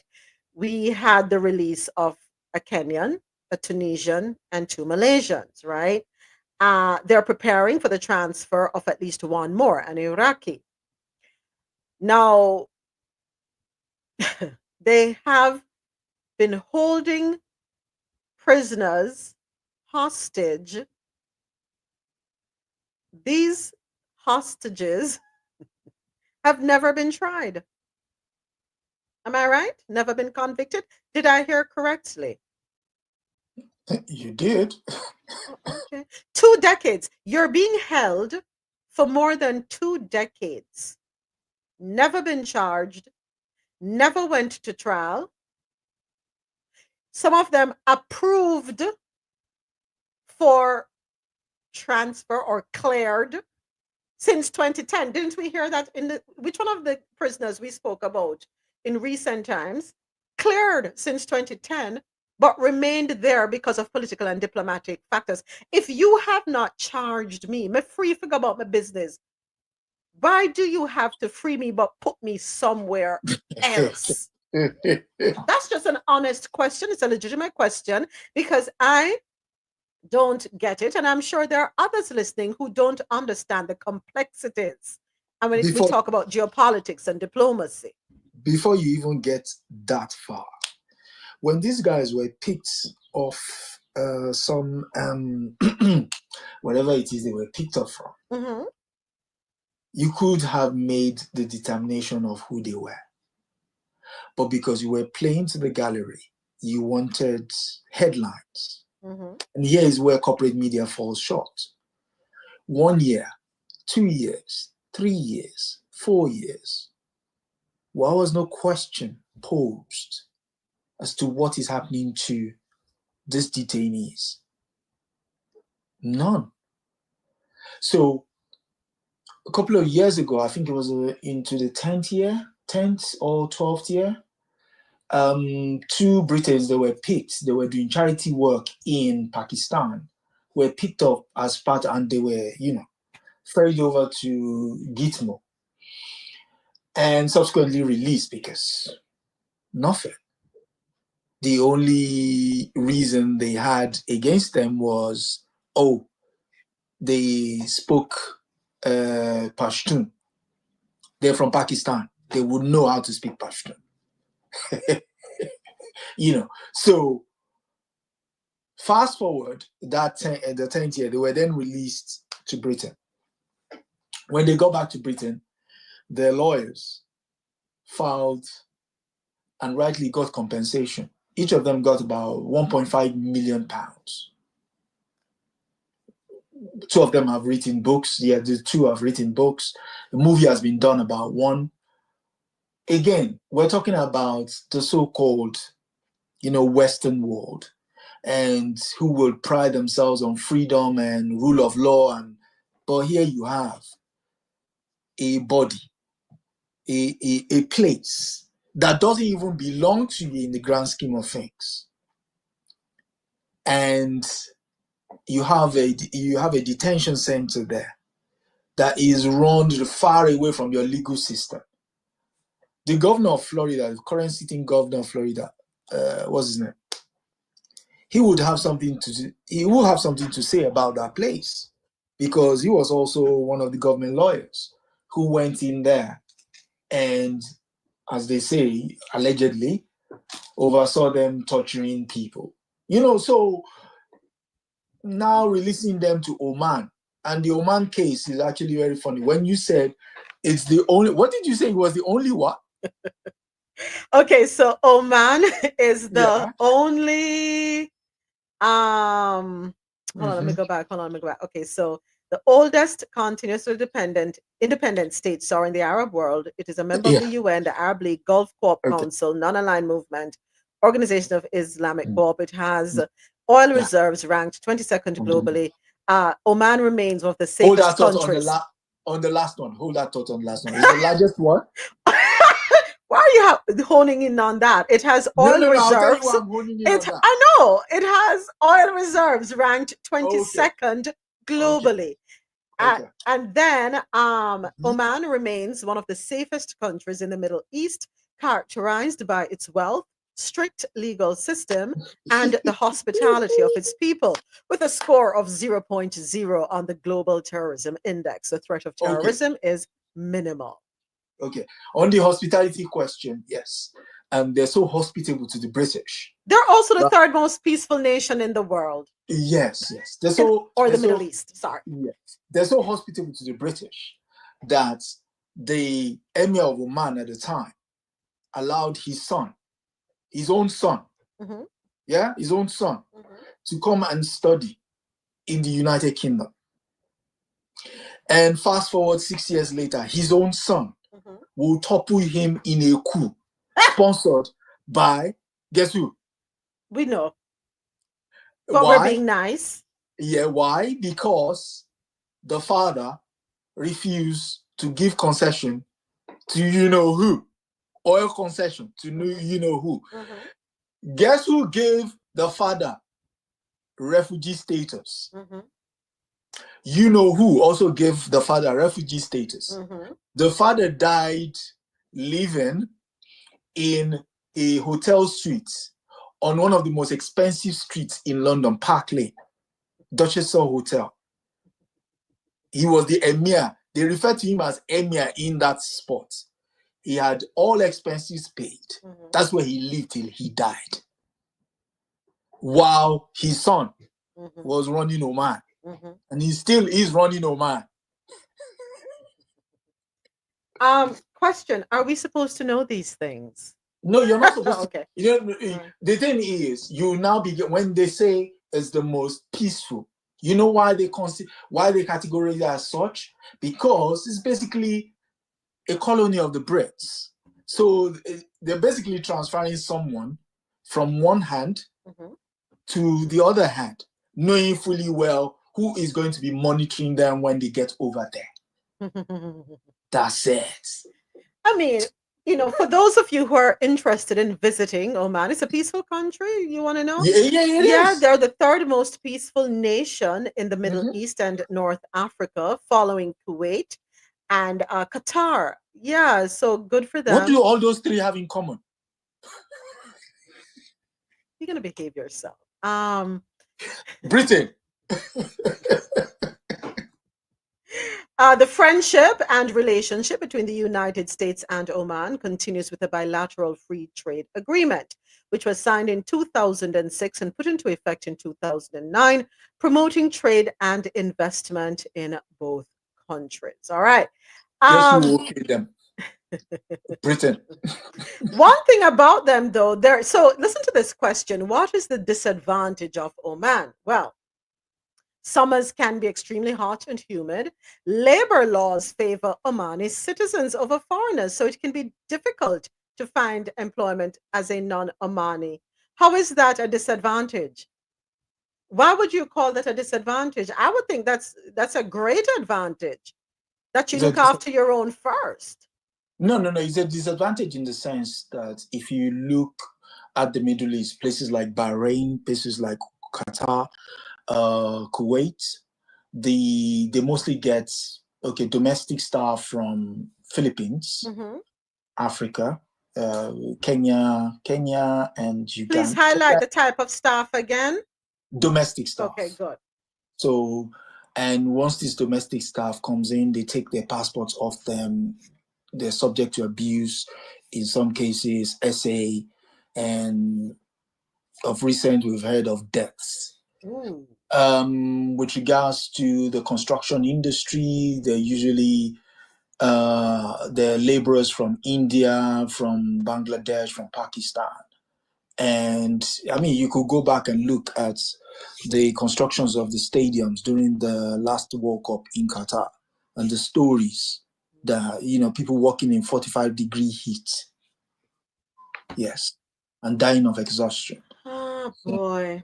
Exactly. So, yeah, that is why it is a disadvantage, because you're not protected by any labor laws. Right. So you are the mercy of the person who brings you in.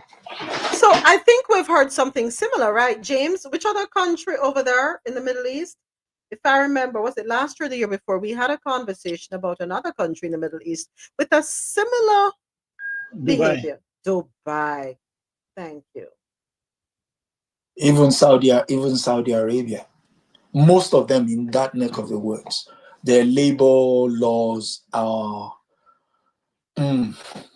non-existent, to put it mildly. What I will say to any American desirous of visiting Oman or any Middle Eastern state, please know the laws. I'm sure many of you by now have seen the video circulating on social media with the Americans that went there videoing the Muslim who is out with her husband, and she has her face covered and she has to lift the veil to eat. They took a video of her belittling her, laughing at her, mocking her. Well, their asses ended up in jail. Know people, know the rules, the laws, the regulations, everything of a country before you take yourself there. And being an American does not give you the right to impose your beliefs, your lack of morals in another person's country. You're a little bit too entitled and a little bit too privileged, if you ask me. All right. Next up on the international scene, Spain's Sanchez says Musk incites hatred and warns against fascism in Europe. This article, courtesy of AlJazeera.com. Spain's Prime Minister Pedro Sanchez has accused the US technology billionaire Elon Musk of leading an international reactionary movement and warned that the far right could make a resurgence in European politics. Musk, who is set for a role as an advisor in United States President-elect Donald Trump's administration, has provoked fury across Europe in recent weeks with a string of attacks on the continent's leaders, including German Chancellor Olaf Scholz and United Kingdom Prime Minister Keir Starmer. Musk also waded into Spanish affairs on Sunday by commenting on an article which stated that rape convictions in Spain's Catalonia region were mainly carried out by foreigners. Presiding over an event in Madrid to commemorate the 50th anniversary of the death of a fascist dictator, Francisco Franco, on Wednesday, Sanchez accused Musk of heading an international reactionary movement that openly attacks our institutions, stirs up hatred, and openly calls for the support of heirs of Nazism in Germany's upcoming elections. Autocratic regimes are advancing halfway around the world, Sanchez said, warning that fascism we thought we had left behind is now the third political force in Europe, and adding that the far right is supported by the richest man on the planet, referring to Musk, whom he did not name. What is Musk's agenda? Whatever his agenda is, you see that place where he stuck his nose in, the Catalonia region, that's Barcelona, right? Mm-hmm. If you mention the word Franco in Barcelonian streets, you could be stoned to death, because he banned their language, he banned their culture, that the only place they could speak their language without being picked upon was in their stadium. What was their language? Catalonia. Okay. So Catalan. Yeah. So basically, now what you're doing is you're going to open old wounds, and if it's anything that Spain, the Catalan region, which is Spain, mostly Spain, a bit of the Basque country, France, Italy? Bit of France, yeah, Corsica and what have you. If it's something that they don't all quite, if it's something they all quite don't agree with, is the fact that Spain as a country, when Franco was in charge, was abusive to other regions in Spain. So that alone, you're staring the honest nest. And like I said, this guy would learn the hard way. And I think the way they allow him to get away is because you guys don't tax anybody. If you tax people, if you tax them the basic rates, you don't allow them get away with murder, they will focus their mind on their businesses. He's got too much money to play with. He doesn't even know what he's talking about. He just pokes his nose in and thinks, oh, there are lots of stupid people in the world that will carry my narrative and run with it. And unfortunately, they are. They are. But hey, it's another 4 years of stupidity. We're back in stupid season. Yeah. We're back. Be nice. So just a little history, knowledge, because we always strive to learn something new. Catalan is a Romance language that originated in the 8th to 10th centuries in the Carolingian Empire, and I hope I said that right. It is spoken in Andorra, Spain, France, and Italy, and is the official language of Andorra and co-official in Catalonia and the Balearic Islands. All right, so a little bit about it. There are similarities with Spanish, right? There are similarities, but they are at the same time different. All right. Well, I mean, that whole area, which we call the Basque Country, right, is a totally different culture and everything. Catalonia. And they have always been at odds with the Spanish government and Madrid in the capital, especially, much less for somebody coming from some foreign place and trying to tell them what to do. They're already kind of closed off society somewhat, culturally. Is it safe to say that because he grew up in South Africa during a very dark time, remnants of that era, that period, still reside within his mental framework? When you say he grew up in a society that favored all the whims they can have. It wasn't dark for him. It was dark for people that don't look like him. Right, that's what I'm saying, a dark time in that country's history. Yeah. Okay, so in the grand scheme of things, yes. Okay. But for him, nah. I think the best way to say it is he's just a stupid man. That's all. He's a stupid and sad man. He did Chris, huh? Yeah. Seriously. That's the only thing I can say. He's stupid and sad. He doesn't have you listened to him speak? No. Seriously, have you ever listened to him speak? Birds of a feather flock together. He's incoherent. He can't make a coherent thought. Mm-hmm. He can't. I mean, there was one day, when, what's his name? Don Lemon, when he got that interview with him. And I said, okay, let me see. Let's just listen to this chappie. There was nothing he was saying that was profound. Mm-hmm. He was base level, stupid drivel, that it's like, why am I listening to this chappie? Why? Why? Well, what can I say? The entire world will be brace yourselves for 4 years. Inundated. That's it. It's between him and there is going to be a struggle for attention, right? Because they both revel in attention, apparently, allegedly. They love it, and all eyes on me. That they go to bed. All right, let me get some rest, and let me wake up in the morning. They probably toss and turn through the night. How can I make sure that I am on everyone's tongues tomorrow? I don't know.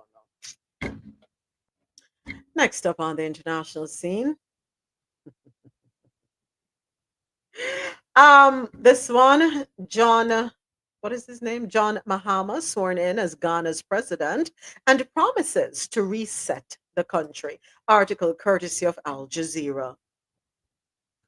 John Mahama has been sworn in for a second term as Ghana's president at a ceremony in the capital, Accra, with around 20 African leaders in attendance.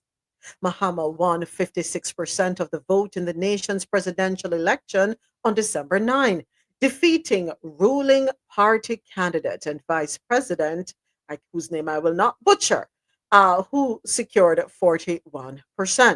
Mahama takes over from outgoing president Nana Addo, who served 2 terms in power. Okay. So, what should we expect from him? How did he perform? Because it says here that he's been sworn in for a second term. I'm going to take it that there was zero corruption in the election. I'm going to take it was free and fair. I'm going to take it that everything went according to the law, and people love him, love what he has done for the country, and trust him to lead the country for another term.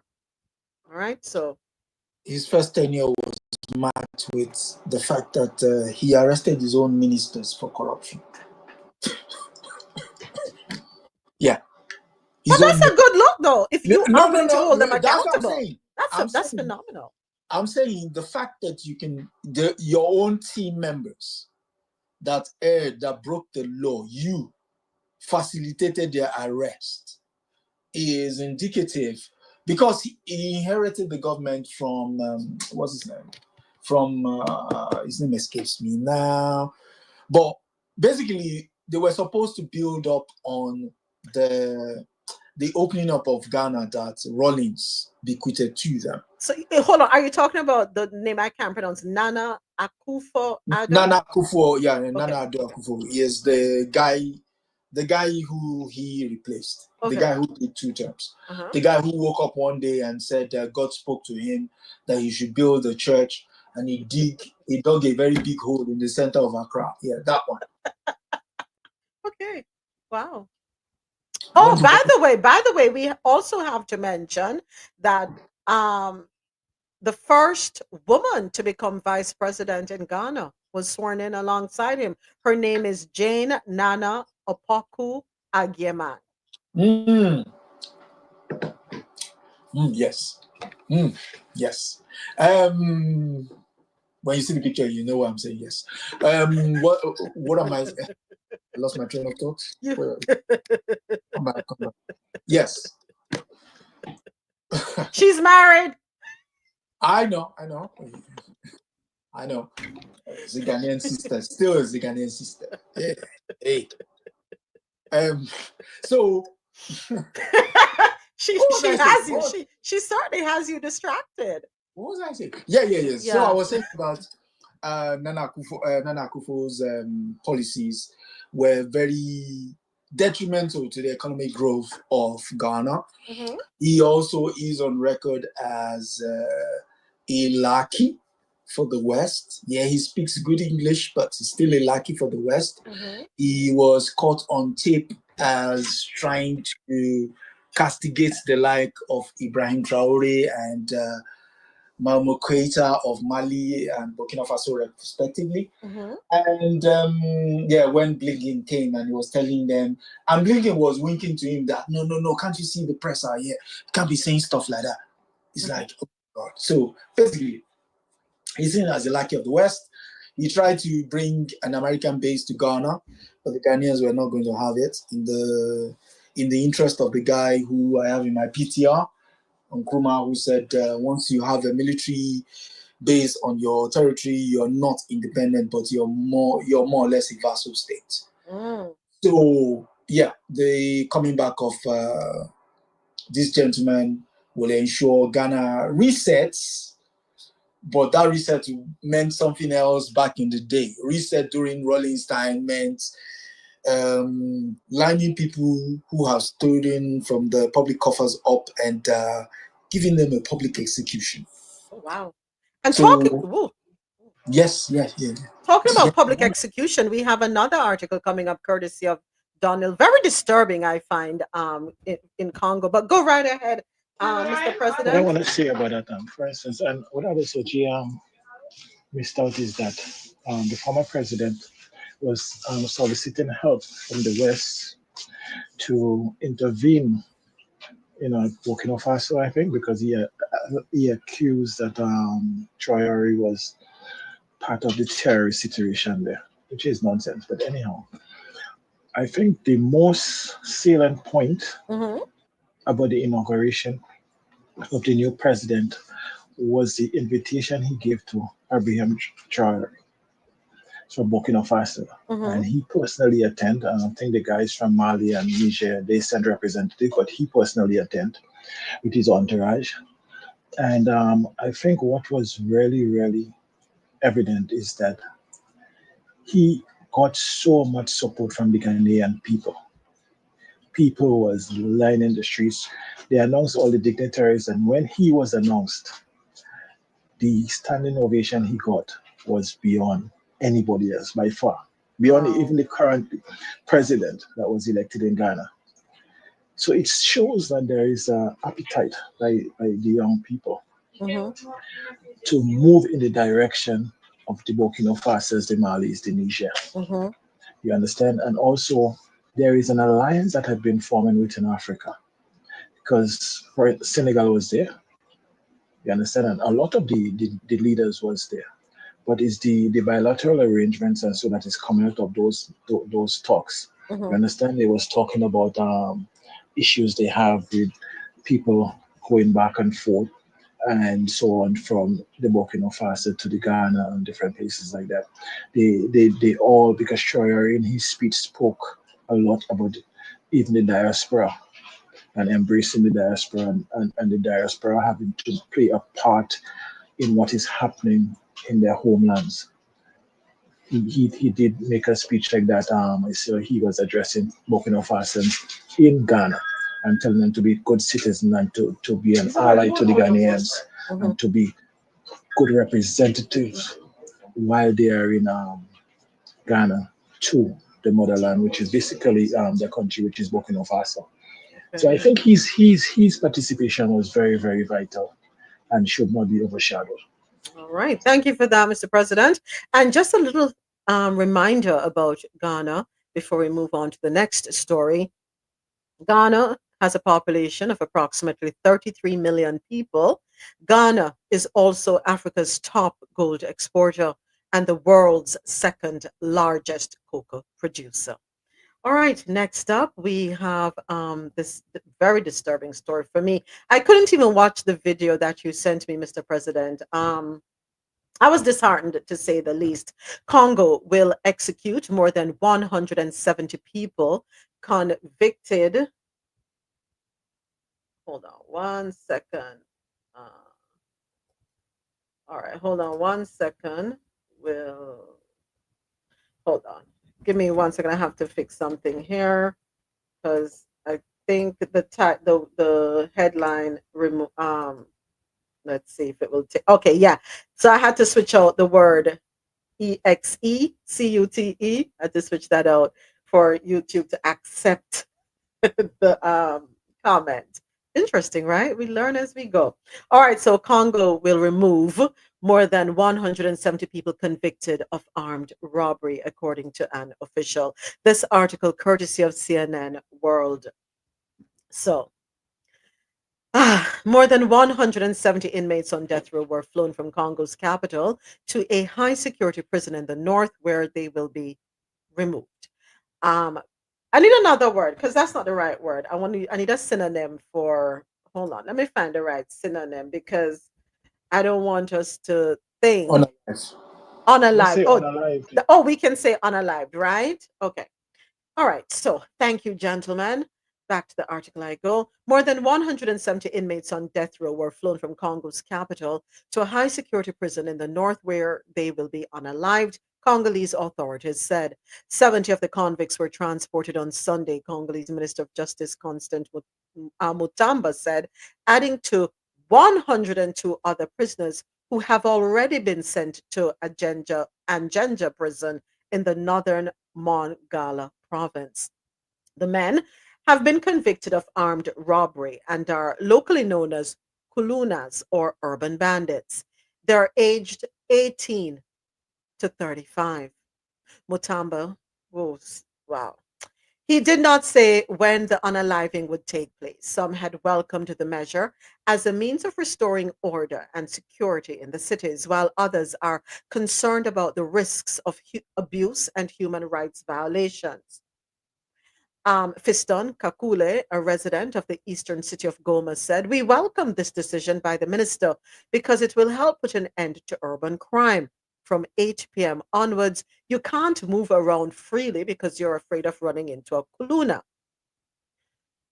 A human rights activist warned of the possibility of extrajudicial unaliving and called for a strict respect for judicial procedures and fundamental guarantees. He fears that political pressure could lead to unjust convictions and arbitrary unalivings.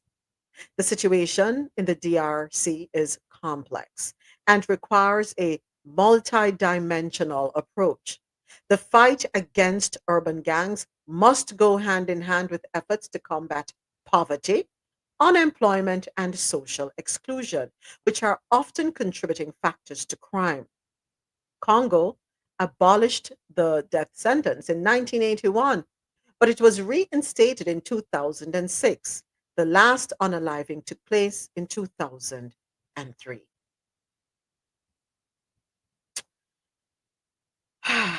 um, I found it a little disturbing. And when I was looking at the video, Mr. President, looking at these young men, and I said to myself, the persons that made these decisions to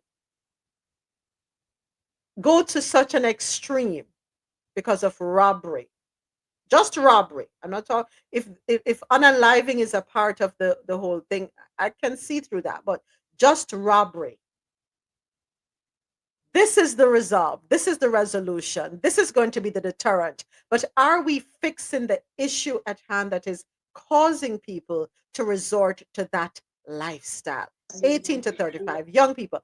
When I looked at these young men, it pained my heart because we're canceling them. We're eradicating them. We're telling them, you did this and that's it. That's the end for you. And I asked myself this question. All the folks who made the decision, the ministers of justice, the leaders, everyone in positions of authority, have you ever done anything in your past? That's it. Go right ahead, Mr. Honestly, I have one President. condition. I do not have a problem with it on one condition.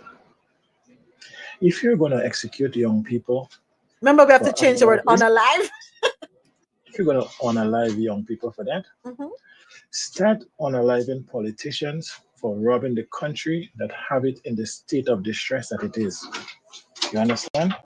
And that way, I could say, okay, you're unaliving everybody. Mhm.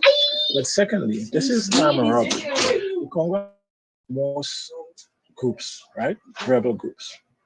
This is not people that are part of some rebel groups that's trying to take territory or go in and stuff like that. Given the situation in the Congo, it is so volatile. Mhm. Unemployment is very high. There is no real way of people supporting themselves and so. And not that you condone it, but you can see why people will do that.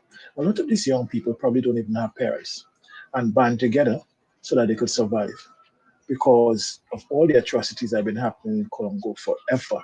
The amount of children that are parentless and homeless, and that's what they do.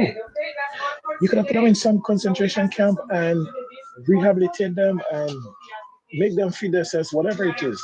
But when you're unaliving them for that, and you want to set that kind of precedent to see that you're so strict, start to unalive the politicians who are stealing millions from the Congo because they're not hard to find.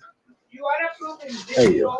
10 facts about living conditions in the Democratic Republic of Congo, according to BorgianProject.org. Since acquiring the presidency, since acquiring the presidency following his father's assassination in 2001, Joseph Kabila has followed the recent trend in accumulating wealth for himself and his constituents while ignoring the desperation of the majority of that his country endures. Nearly 50% of the DRC's wealth belongs to the top 20% of its citizens, while the bottom 20% only has 5 to 6% of the wealth. Almost 65% of people living in the DRC fall below the poverty line. This number has been decreasing in recent years. However, it still places the country near the very bottom of the list of wealthy nations. While the DRC has been trending towards urbanization in recent decades, more than 60% of the Congolese people still reside in small tribal communities that have been regularly targeted by armed rebel militias. The DRC has one of the highest birth rates in the world, with an average of 6.6 children per mother, which has led to an increasing shortage of food. Roughly 70% of the Congolese people lack adequate access to food, and 23% of children are malnourished. The infant mortality rate in the DRC is one of the highest in the world due to a lack of accessibility to hospitals and doctors. Because so many people are without health care, the infants who do survive often go unvaccinated until later in life. Despite Kabila's efforts to block foreign aid to the DRC, for fear that it will deter investors from putting money into his country's industries, the UN has not slowed down its effort to provide support. In October 2017, the United Nations placed the DRC on its Level 3 emergency list, the highest recognition of crisis, due to unacceptable living conditions that roughly 4.5 million Congolese people have had to endure. Despite malaria being one of the DRC's most prominent health crises, constituting nearly 20% of deaths for children under 5 years of age, groups such as the World Health Organization are working to promote prevention, education, and treatment to combat malaria and other diseases. Life expectancy in the DRC is 48 years for men and 52 for women. Comparatively, life expectancy in the US is 76 years for men and 81 for women. The top causes of death include treatable conditions such as malaria, respiratory infection, and diarrheal diseases. And last, due to increasing pressure from the Congolese people, foreign aid groups and leaders of other countries threatening sanctions against the DRC, the Congolese government has increased its health budget by nearly 5% from 2011 to 2015. Despite these top 10 facts about living conditions in the DRC, revealing a history plagued by political corruption, disease, and a lack of accessibility to basic resources, the DRC currently finds itself in a transitional period that could begin to reverse much of the damage that has been done.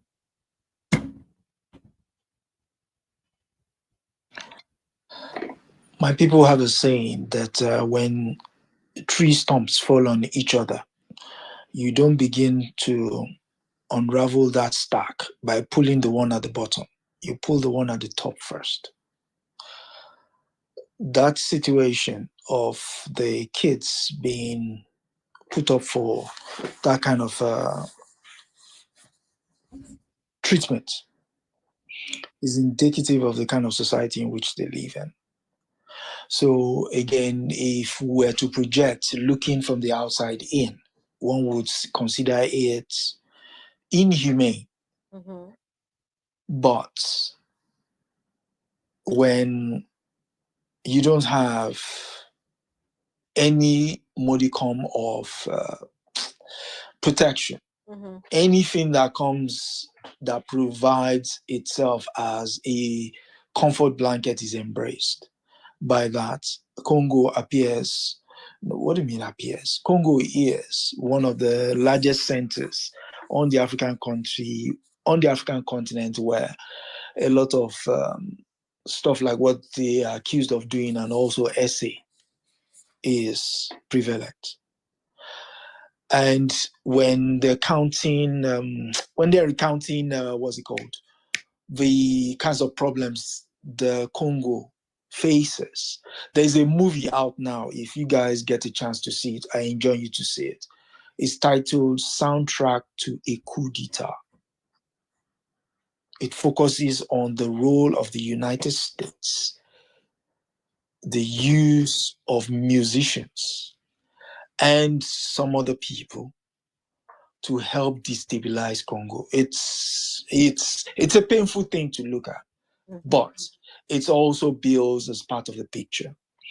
And the reason why that is important is next week, January 17, will mark 64 years that Patrice Lumumba was unalived under the auspices of the United States, working in tandem with the Belgians. And once that happened, the first thing they did was they secured where the mineral resources. They didn't secure the people. They secured the mineral resources. For them, the people do not exist. So when that report was talking about they have no access to food, when you've turned somebody's country into a battleground, how do they farm? How do they fish? How? They can't. So they have to live on handouts. And to make matters worse, when the United Nations come in under the Blue Helmets program and everything, it's also on record as the longest serving humanitarian contingent placed anywhere in the world. Over 64, that same 64 years, the UN has been in Congo. Food, UNICEF, all of them, they've been in Congo, making money, making bread, committing all sorts of atrocities, some of which you saw the likes of in Haiti, similar type ones, even more egregious. But because it's the wrong hue, it doesn't go reported. So yes, that story about the kids, their ages and everything, yes, it has to be taken in tandem, but sometimes in order to see light, you have to dig yourself out of a hole. And that's their way of digging themselves out of a hole. So I would say, yes, we hope they temper everything with mercy. Yeah. But at the same time, people, let's just give them time. Let's give them time. Because there's lots of things in Congo that if you and I were to look at them right now, you'd be like, whoa, that doesn't make sense. But most of those things are not engendered from that place. They don't have agency. That's another thing. They don't. Only yesterday, Apple was apologizing for saying it will do better in sourcing its minerals. Why? Only because of recent, they were accused of they've been doing it for years. For years. So why? What changed? What changed? Again, social media, people, talking. And all of a sudden you see a dip in your sales. Then you begin to recognize that there is a reckoning. There's a reckoning afoot. I yield. All right. Thank you. Thank you, Adesoji. Gonna take another quick break to catch our breath. Oh boy. So yeah, that one really shake me up. Nah gonna lie. I feel it for these young men. But all right, let's take a quick break. Coffee in Tow is an interactive world news podcast, a dynamic and engaging live show that streams across multiple internet radio stations worldwide. This podcast brings you real-time news updates, in-depth analysis, and interactive discussions on global events, making you a part of the conversation no matter where you are.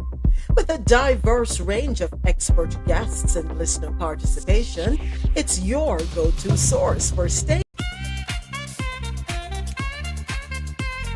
the world's best coffee from our farms to your cup. It's Grand Coffee House. Lormel Skin Food, Log on to LormelSkinFood.com. Discover the range of natural skincare solutions. Indulge in the radiance of natural and organic beauty with the best natural and organic soap bars, whipped soaps, body butters, and oils. All 100% natural products. Lormel Skin Food for a natural, beautiful you. All right, I want to say thank you to everyone joining me on YouTube for Coffee and Toe World News on the Go. Coffee and Toe streams live weekdays starting 9 a.m. to 1 p.m. Eastern on QMZRadio.com, JanoRadio.com, and MadMusicHouse.com. And the YouTube live stream starts at 9:30 a.m. Our studio audience is courtesy of Fanbase. If you'd like to voice your concerns, add anything to the conversation, we invite you to join us on Fanbase. Go ahead and download the app. And now it is time for stories out of North America. Yeah, time for the North American scene.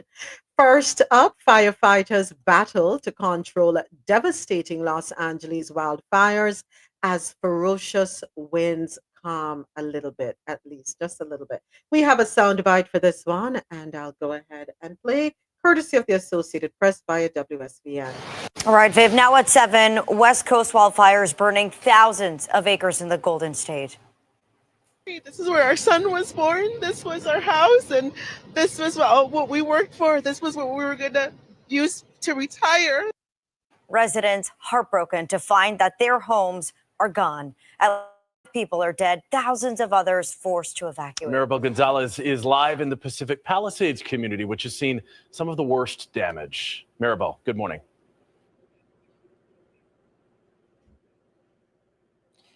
Good morning, Ethan and Lorena. Yeah, that devastating doesn't even begin to cover it. We were here not 12 hours ago here in the downtown area, and we've already seen more fire damage to this already hard hit zone of the area. Right behind us, as you can see, is just one of many shops that we have seen burn to the ground. Only one building on this block remains standing across the street. A church also burned, a high school just a few blocks away, also extensive damage from the fire. So this is just ongoing. And as we know right now, Palisades Fire, one of the two largest fires here in Los Angeles, remains at 0% containment. So the threat is very real. Thousands and thousands of people are still under evacuation orders, not able to return to their homes. Something this big and this fast that, kind of just wiped out the whole town was something that I personally, and I think a lot of people from around here, never saw coming. Unrelenting wildfires are continuing to ravage parts of Los Angeles County Thursday, causing tens of thousands of residents to flee and more ready to go at a moment's notice. And I saw a big ball of orange with the smoke, so it looked like it was here towards the top of the hill. And I went back to the house and got some things. The Palisades fire has destroyed more than 1,000 structures, making it the most destructive in LA County history. Everything is just gone, and I just want to wake up from this bad dream. And the Eaton fire has quickly reduced much of the Altadena area to ash and rubble. This is our retirement. This is our nest egg. This is where we moved in when we got married. The nearby city of Pasadena told residents that the water there may be unsafe to drink because of debris from the Eaton fire, and the health concerns are mounting.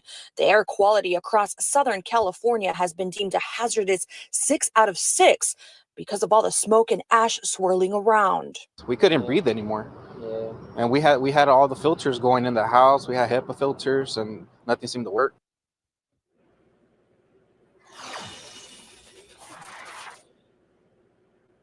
Now, we know that the winds are not as intense as they were yesterday, but that does not mean that we are in the clear. Officials now are saying that the dry conditions, the drought that we've been seeing, could cause further spotting fires, further complicating those firefighting efforts. Ethan, Lorena. Ah, boy. So unfortunate. And while this is going on,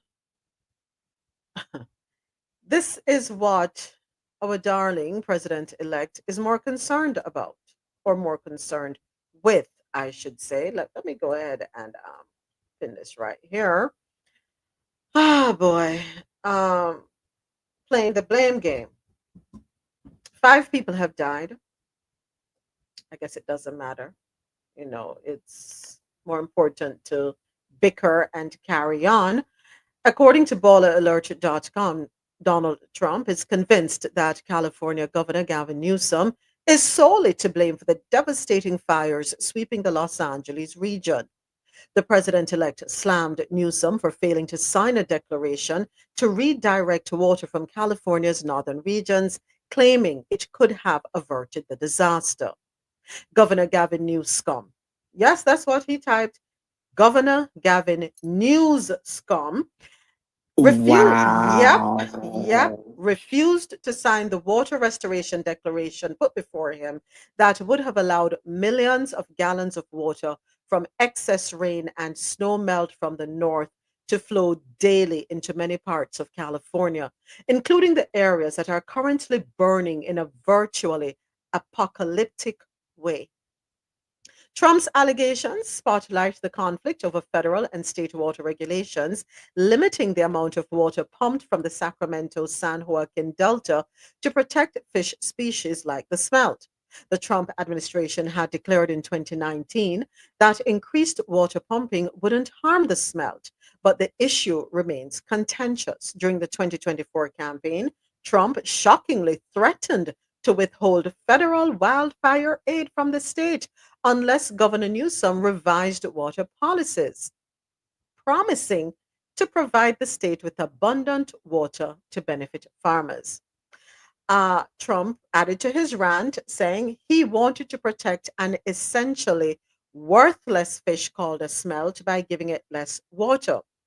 It didn't work, but didn't care about the people of California. Now the ultimate price is being paid. I will demand that this incompetent governor allow beautiful, clean, fresh water to flow into California. The wildfires, which erupted Tuesday, have so far claimed 5 lives, destroyed over 1,000 structures, as we just heard in the clip. Now is not the time, Mr. Trump, to be going back and forth name calling. People are losing their homes. They're losing their nest egg, as the lady said. They're losing, some of them, the only asset that they have to use as a cushion to burden the economic hardship that is about to come upon us. Blaming Gavin Newsom is not a time. This is not a time for it.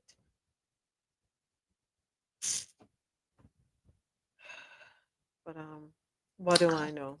It's just not the time. There's also no basis for it because if you saw the video of that fire, even if you had all the water in the world, with the way that fire was roaring down that hill, I don't know what it is you think would happen. I don't know. I don't know. And so when I read what you just recounted there, I was like, yeah, this guy has lost it. But unfortunately, yeah, we're in stupid season. Stupid season is upon us. Say something nice. Yeah. Well, I mean, he called a fish a worthless piece of fish. Mhm. Whoa. Okay. Well, he I doesn't eat don't fish anyway. I don't even understand why I'm saying wow, because he has not changed. He's always been that person that blames everyone else, and he looks more for blame than solutions. And if you go against his solutions, then obviously he feels he has a right to say negative things towards you because supposedly his solutions are the only ones that work. So, little fact about, or some facts about smelt. Smelt can be healthy food to eat, but it's important to consider the type of smelt and how it's prepared. Nutrients. Smelt are a good source of omega 3 fatty acids, vitamin B12, selenium, calcium, potassium, and phosphorus. They are also low in calories and fat and have fewer heavy metals than larger fish. Sorry. Preparation. Smelt should not be eaten raw because they may contain parasites. All right. So there you go. hmm the So much their for eggs, worthless fish. yeah, their eggs are also high in protein and nutrients, aka caviar. Mhm. I know who might need some. Aha, But Mar-a-Lago. exactly. So before we go thinking that they're worthless, everything God made is good, right? Isn't that what the Bible tells us? Oh, but some people allegedly don't read the Bible, so they would. He Ah, just sells it. oh yeah, that's right. Made in China. Yeah, Made in China. China. And you have to say it like that, right? Adesoji? It has to have that ring to it. Country you're talking about? China. Yeah, yeah, Oh, by the way, and this is something that he's also very concerned about. Let me play this real quick. We have some major breaking news. Donald Trump just confirmed that he and Republicans are going to try to pass one big bill soon after he's sworn into office that includes things like tariffs and tax cuts for the wealthy. On social media just a moment ago, Donald Trump said, quote, members of Congress are getting to work on one powerful bill that will bring our country back and make it greater than ever before. We must secure our border, unleash American energy, renew Trump tax cuts, which were the largest in history, but will make even better. No tax on tips. It will all be made up with tariffs and much more from countries that have taken advantage of the U.S. for years. Republicans must unite and quickly deliver these historic victories. Get smart, tough, and send the bill to my desk as soon as possible. So I actually talked about this yesterday, and Donald Trump is now confirming the reporting. And as I mentioned, this bill is going to include things like Trump's tax cuts, which the first time were overwhelmingly beneficial for the wealthy, and it's going to be a repeat of that. And he's also confirming that it will include a lot of tariffs on a bunch of different countries, which are only going to make things more expensive for you and your family. So this bill that he's saying is going to make America great is basically making things more expensive and giving the wealthy another tax cut. I don't think that really helps anybody. But of course. So, you know something? Let me pull the silver lining out of that. What Trump has said. No taxes on tips, because you know what? You're going to need that extra money, folks, to help to pay for the things that the tariffs are going to be assessed on, right? Because those pair of shoes that you normally buy for your children to go to school that used to cost $25, probably going to go up to $50. So let us waive the taxes because you're going to need the extra. FAFO season is in full effect, and it begins January 20. Yep. Morning of January 20, we're in full season. One other thing, when he mentioned they should be brave and Satan. Okay. So you say the country is going to the dogs because your debt is very high. You're also going to shoot it again. You did it the first time. You're now going to do it again. Oh my, I don't know what Americans just have this punch for pain. We're nice. We're nice. Oh, Be sorry, nice to sorry. us. Be nice to Sorry, us. sorry. Okay. The United States, the citizens of the United States have this thing about pain. I don't know. What is it? And now you wonder why we're so miserable and frustrated over here, right? That we just like being that way. I don't know. We can't deviate in any way, shape, or form. Let us be. Let us be. That's No, how we and survive. even when clear choices are put in front of some of the most brightest citizens in the world. I use that term loosely. Touche. You still jump into that hole in front of you. I don't know. It's what we do. Leave us alone. Come on. Next, man arrested with machete and knives at U.S. Capitol. BBC.com is reporting police at the U.S. Capitol building arrested a man with a machete and 3 knives as he attempted to enter through a checkpoint on Wednesday.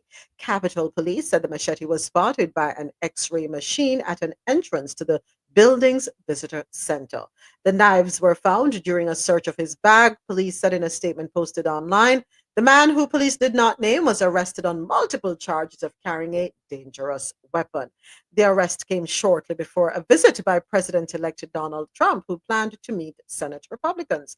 Trump also was scheduled to view the casket of former President Jimmy Carter, who is lying in state in the Capitol Rotunda, a large room in the center of the building, which contains both the U.S. House and Senate chambers. Oh, boy. Quick one. I'm not making a statement. I'm asking a question. Was there a barbecue planned in the Capitol yesterday? Because I don't understand why he's taking knives and machetes. You're going to leave us alone, you know. Wait till when we can start go in over the cross. But then again, we're going to be so distracted with everything that's going on here. So you get a break for 4 years, Adesoji, for 4 years, you and the kingdom. We are just going to be, as my king will say, are we not entertained? Yes, we are, Your Majesty. Next up, industry groups sue over Biden ban on medical debt in credit reports. What is wrong with? Oh Jesus! We're just like when everybody broke and poor. I tell you, didn't take them long, huh? According to AlJazeera.com, two groups representing the credit reporting and credit union industries have filed a lawsuit challenging a new rule adopted by U.S. President Joe Biden's outgoing administration banning the inclusion of medical debt in American consumers' credit reports. The Consumer Data Industry Association and Cornerstone Credit Union League filed the lawsuit in federal court in your state, Javed, Sherman, Texas. This was filed on Tuesday, shortly after the U.S. Consumer Financial Protection Bureau finalized the regulation. The agency had said the rule would remove $49 billion in medical debts from the 3 credit reports of about 15 million Americans. We don't have something against 15 million of us, right? It was adopted despite demands from Republicans in Congress that Biden's financial regulators stop issuing new rules as President-elect Donald Trump prepares to take office on January 20. The trade group says the rule violates the Fair Credit Reporting Act, which expressly permits consumer reporting agencies to report information about medical debt and authorizes creditors to consider that information. You know, wickedness can done. Wickedness can done. Wait, I'm confused. Maybe I didn't hear it correctly. So are you saying Biden had something set to clear the medical debt and now they're changing it? Is that what you said? So, yep, along those. Okay, so okay. there are two groups out of your beautiful state, Texas. They filed it in the federal court over there in Texas, saying that it's, they want to block it, they want to stop it. You ought to be held down. They don't want the medical debt cleared from your credit report. They don't want your credit score to improve. They don't want you having the possibility of pursuing your dreams of home ownership, because many people have been denied that, all because of medical debt. And you know why people have medical debt? Because they don't have the money to come up out of their pocket to pay the out-of-pocket expense, especially if there are ongoing extenuating circumstances relating to our health. Yeah. I took a test recently and I've now added about $10,000 debt to my medical debt. Right. For something that I found out online is like $600. I can go overseas. I can buy a ticket, spend time at the hospital, all of that stuff for less than even the down payment that I had to pay. But then, oh, I have a story coming up. I hope I can get to it. Right? But then, you know what? Let's keep it moving because it's only making me angry. Just to think about it, so many people can't get enough insurance, can't get enough insurance coverage, some can't even afford, can't even afford, what you call it? Healthcare, and have to come out of pocket. And some of them end up going into debt because of it. But I discredit to people. But anyway, next up. The US is to refund $55 million after court blocks Biden's immigration program. Article courtesy of balleralert.com. The US government is refunding $580 in application fees to 94,000 unauthorized immigrants who applied for a program under the Biden administration. The Keeping Families Together initiative aimed to offer temporary legal status and a path to residency for immigrants married to U.S. citizens. After a judge blocked the program, refunds totaling $55 million are now in the works. Launched in June, the policy would have helped around 500,000 unauthorized immigrants who'd lived in the US for at least 10 years, offering a chance for legal status without serious criminal records. However, the program was halted by a judge who sided with Republican-led states, arguing it violated immigration law.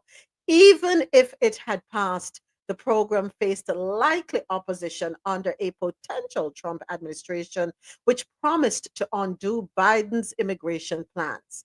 The initiative aimed to help long-term, unauthorized immigrants who critics said were overlooked, while the administration focused on border control.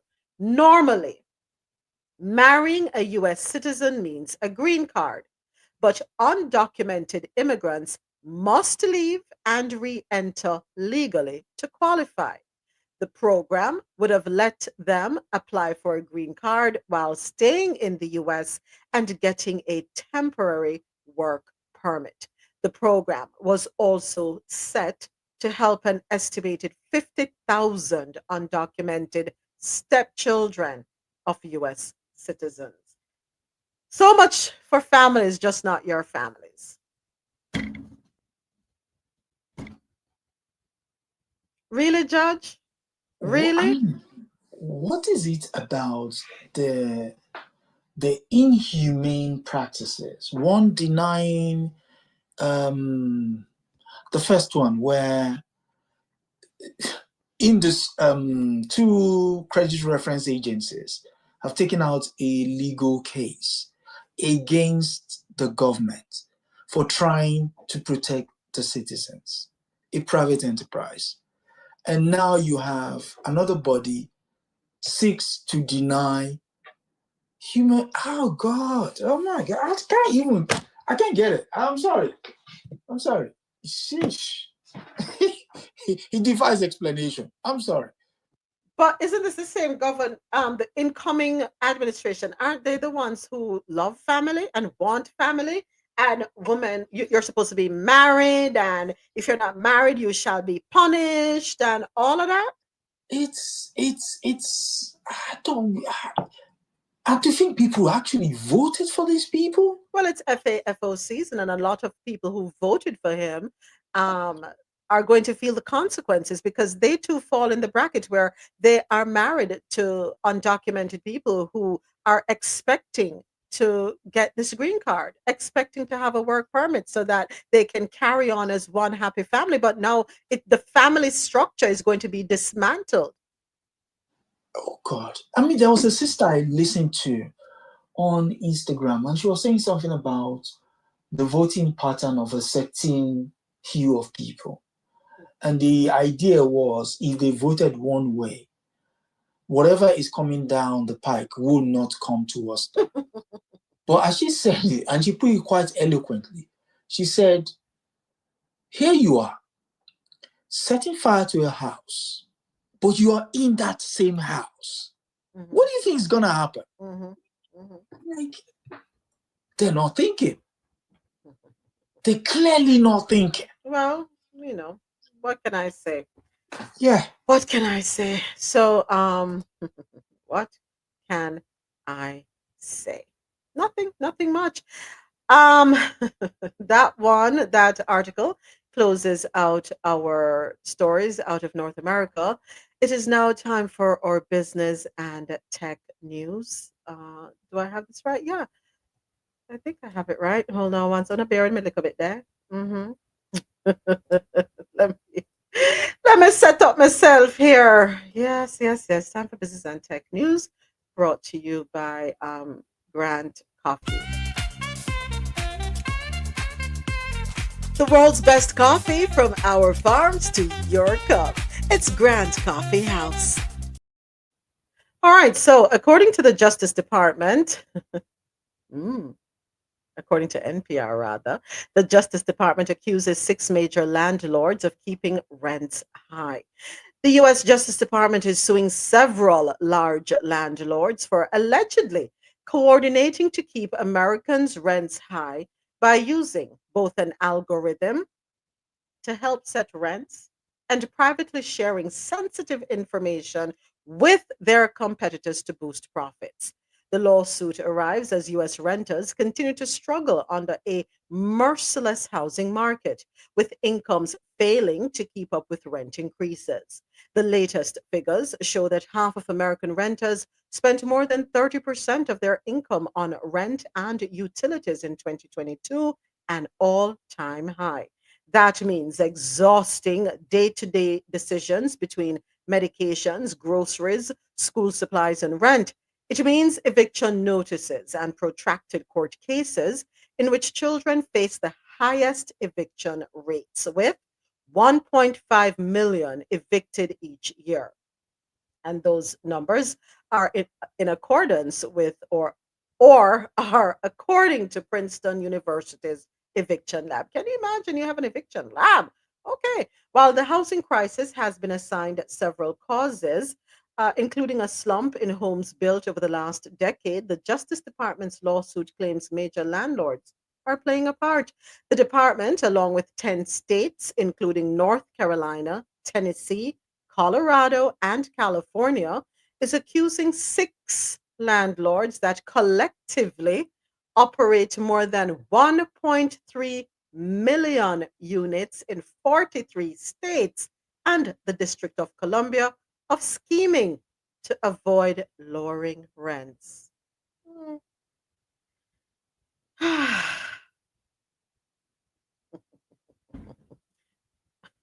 Don't be surprised if that gets blocked. I'm just saying. Do not be surprised. Um,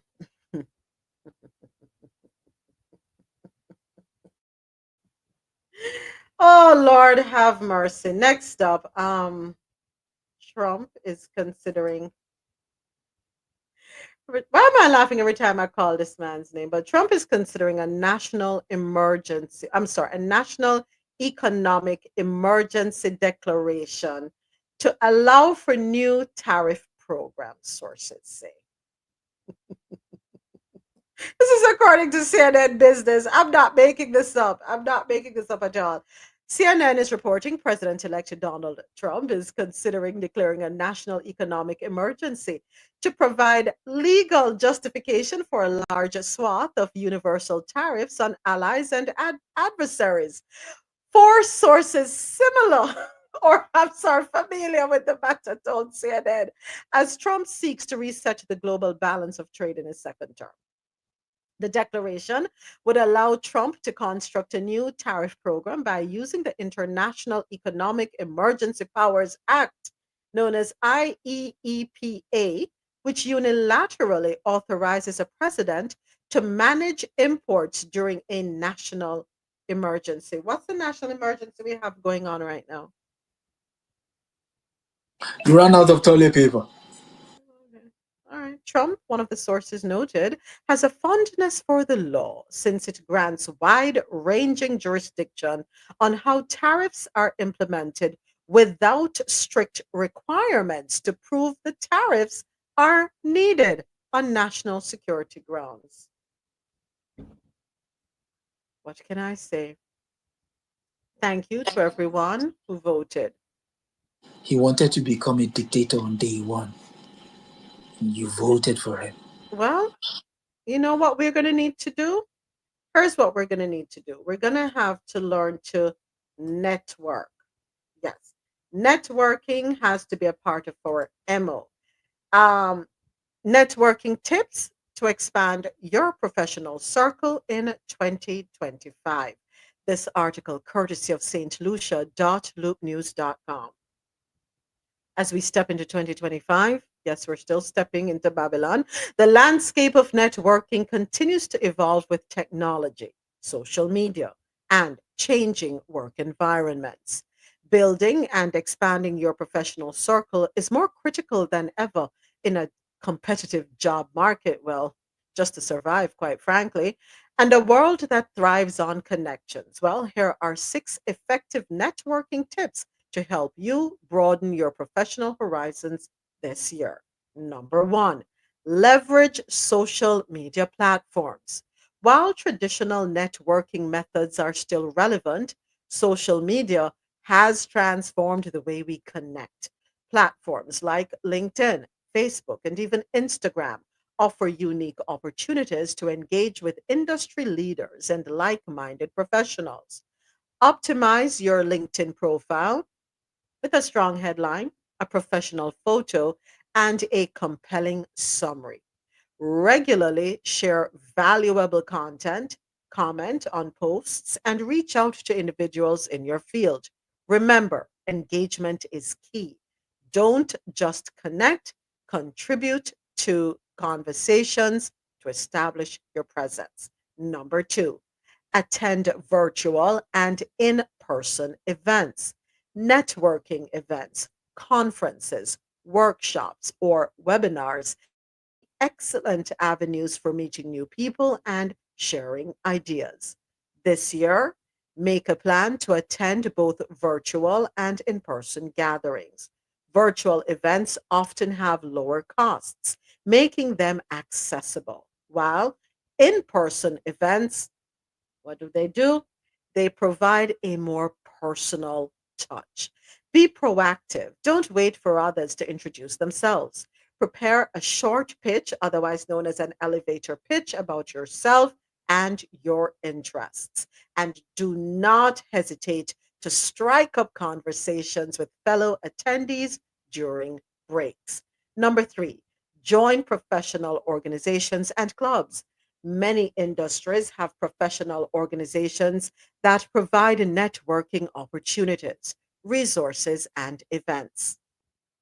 Joining these groups can connect you with individuals who share your professional interests.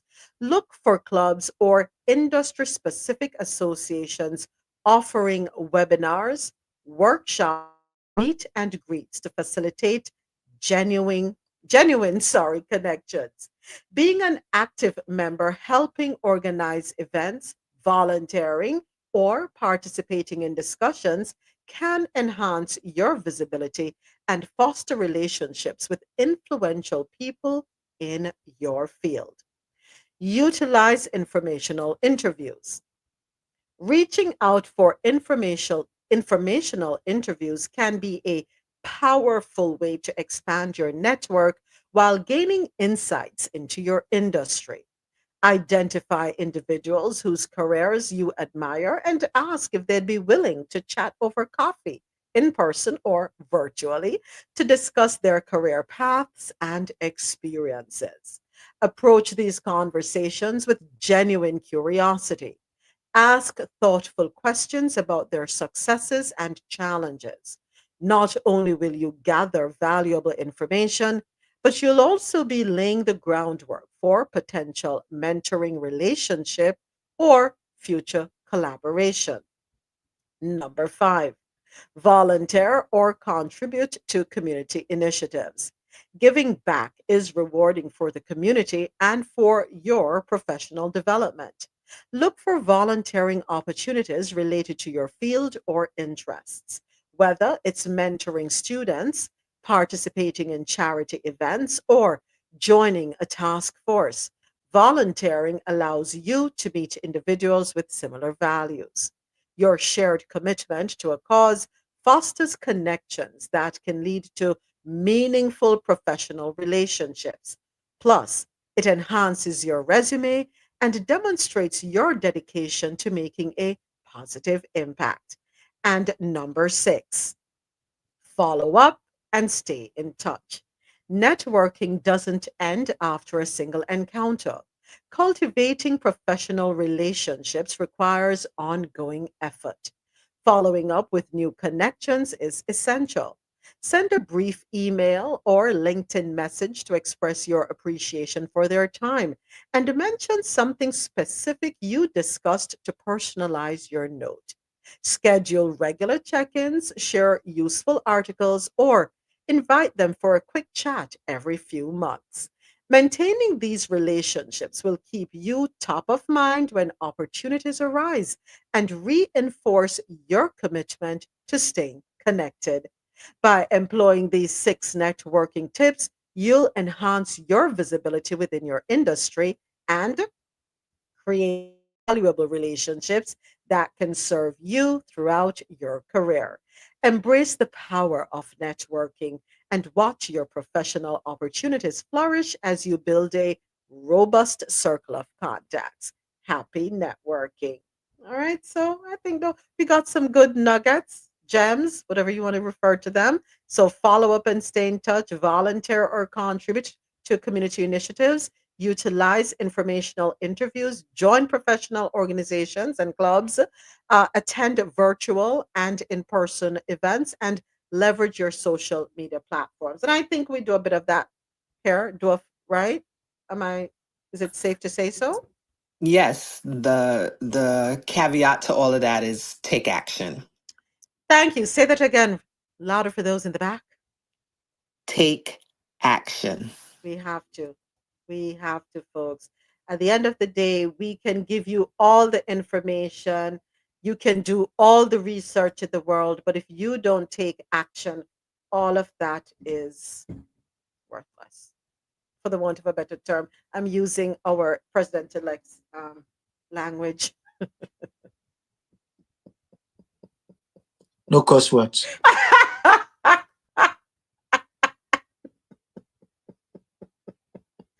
All right, so that one rounds out and closes out our business and tech news brought to you by Grant Coffee House, from our farms to your cups. And now it is hold on one second with me while I move back and forth here. All right. Yeah, it is now time for our health and science news brought to you by Lormel Skin Food. Log on to LormelSkinFood.com. Discover the range of natural skincare solutions. Indulge in the radiance of natural and organic beauty with the best natural and organic soap bars, whipped soaps, body butters, and oils. All 100% natural products. Lormel Skin Food for a natural, beautiful you. All right, we're back with you, YouTube. It is now time for Health and Science News brought to you by Lormel Skin Food. First up in this segment, a record 24 million people, yes, you heard me right, 24 million people now get Obamacare health plans. Will it last under Trump?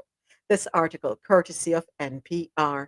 Nearly 24 million Americans are buying their health insurance through the Affordable Care Act, and there's still a week to go for open enrollment signups. We've once again set a new all-time record for marketplace enrollment.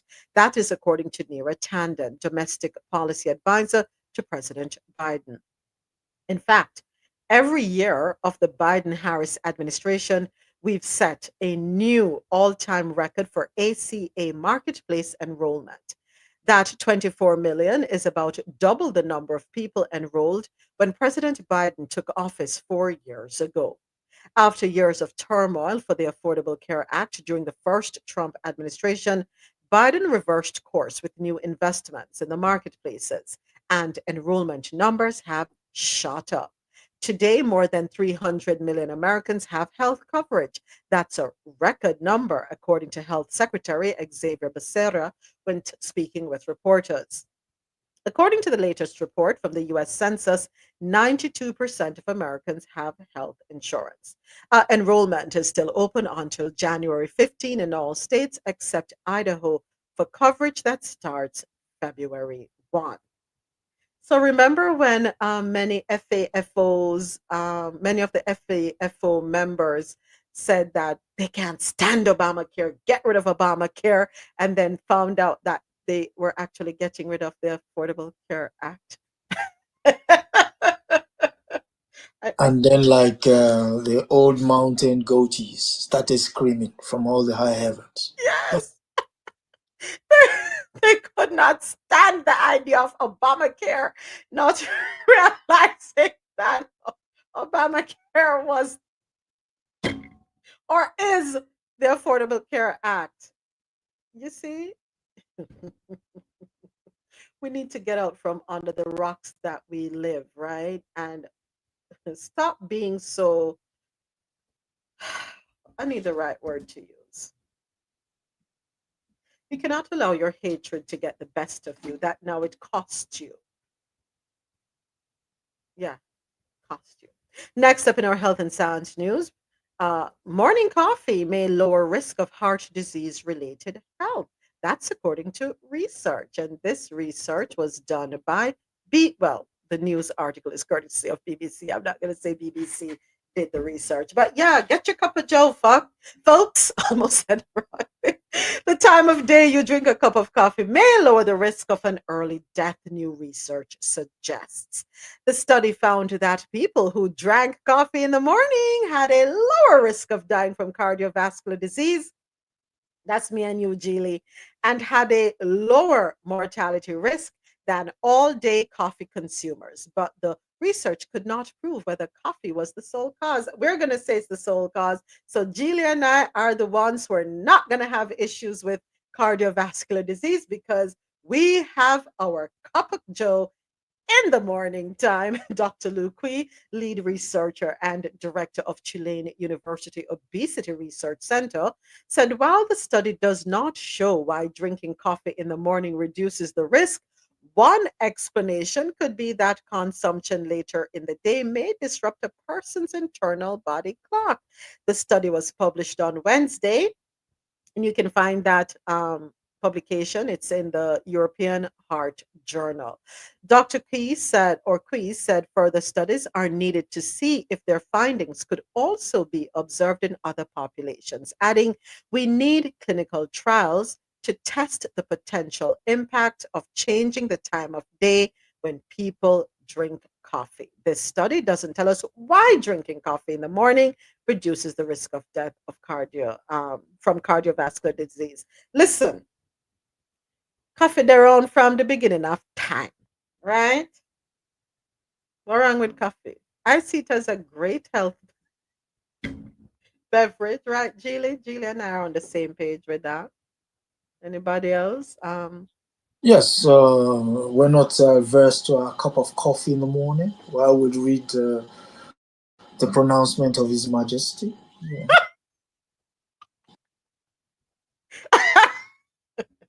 Does His Majesty drink coffee?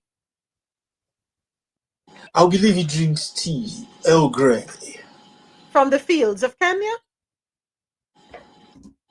They're British tea, by the way. It can't be British tea if it's grown in Kenya. I didn't say what the source of the tea was. I just said what the tea represents. Wow. Kind of similar to Dubai being the city of gold. But where does the gold come from? Come on. It's no British tea because it's had by the Brits. It's Kenyan tea. It's British tea. If you look on the box, it's tea by His Royal Appointment. Wow.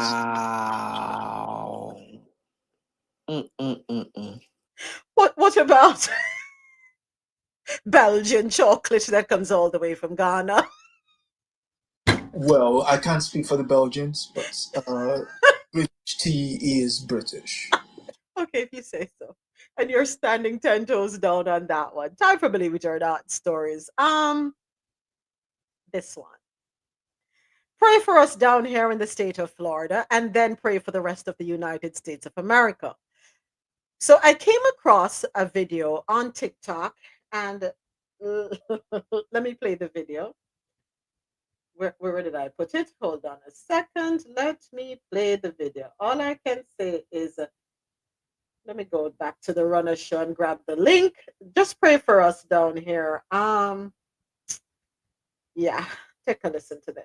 2023, Ron DeSantis signed a bill that we can make radioactive roads here in the state of Florida. Yes, radioactive. You heard that right. He signed it into law, and they were waiting for EPA approval. Now, the material they're trying to use is called phosphogypsum. Quite sure I'm saying it wrong, but it contains radium. And when it decays, it forms radon gas, both of which are radioactive and can cause cancer. This is what Ron DeSantis approved, and conservation groups were really upset with him. Well, that project was put on hold until the EPA made a decision if they can actually use this material. And guess what? Today, the EPA gave approval for them to use this material on the roads in Lake Wales. Now, in the past, the agency being the EPA, they raised concern about using this type of material for the roads.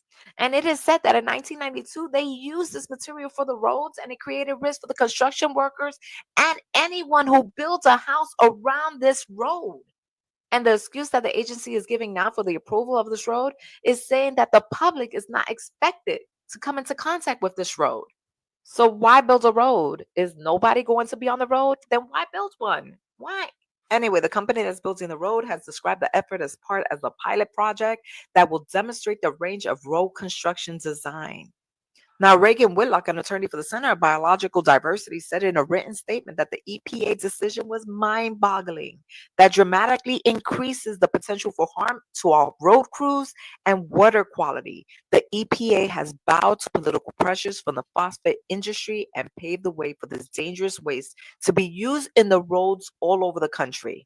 In 2020, under the Trump administration, the EPA approved the use of this material in government road construction. And when Biden got into office, he withdrew that approval. Anyway, that's where Florida stands right now. We have our fair share of Florida men, and we absolutely have these heinous policies that are going into effect. We are definitely having radioactive, roads because, why not? It's Florida. Come enjoy. I want to know where all these politicians are moving to. Because Thank you. obviously they're not staying here in the We United know where States. they're moving to. The land is being prepared for them. I want to know, how come you guys don't glow in the dark yet? You eat radioactive foods. You build using radioactive materials. Now you want to drive on radioactive roads. What is going on? But That's why our cancer rates are so high. Thank you. So listen to this now. Let's paint the picture. The rain falls, right? The what's the swampland out there that the Everglades relies heavily on rainfall. Some of the water that will seep into the Everglades is runoff from the roads, right? So now you're impacting the indigenous that live out in the Everglades. You're impacting the wildlife that we need to stay in the Everglades because Lord knows we have enough alligators showing up on people's pool decks asking for daiquiris and pina coladas, right? So we are going to be having all the wildlife move inland. So now it's going to be a tussle between us and wildlife because they're like, we ain't going out there. Y'all messed us up out there with this radioactive crap. We don't want to be out there anymore. Right? Now let us talk about evaporation. If we remember our SANS, right? Integrated SANS. I think all of us did some amount of SANS in school at some point. When the rain falls and the sun comes out and dries that water up, it goes where? Back up into the sky, and it forms the what? The clouds. The clouds. And when the clouds become heavy and they turn gray and dark gray, what do? They rain on our fruits and our vegetables Thank and our you. people and our homes. And yes. There you go. So we're now going to have the evaporation of radioactive water or water containing radium, phosphogypsum, right? That is what is going to be going up, and that's what's going to be coming back down on us. So, and they're worried about fluoride. They're worried about fluoride. You know those movies back in the day where you had these issues and then like you had the super alligator or you have like the super monkey or whatever and they came into the y'all gonna have an alligator the size of a train. Let me just be quiet. I mean, Adesoji, we need to have a serious conversation. I would like you to schedule a meeting with His Majesty because we've lost all common sense over here. We'd like to see if His Majesty, in some way, shape, or form, appeal to the powers that be here to explain. I don't know. I don't know. You remember in the movie E.T. when he put out his finger? I'll be right here. Stop laughing at us. Please stop laughing at us. Yeah. One quick thing on that story. What is it about Florida that if it's not Hot Wheels, it is Florida? What is about those two states? It's almost like I'll get one up on you. Hold my beer. And then we're in competition with Texas. We're just sisters. watch next week. Hot Wheels is gonna do something. Just watch. It's ego. It's ego. It's supposed privileges or privilege, right? Control. But we say United States. Don't the clouds move all over the throughout world, the universe? Okay, I just they stay in the firmament. They stay below the firmament. So it's those clouds can end up in China, can end up in Australia, can end up in Africa. At the rate you guys have your thunderstorms and everything, it will contain yourself in that spot.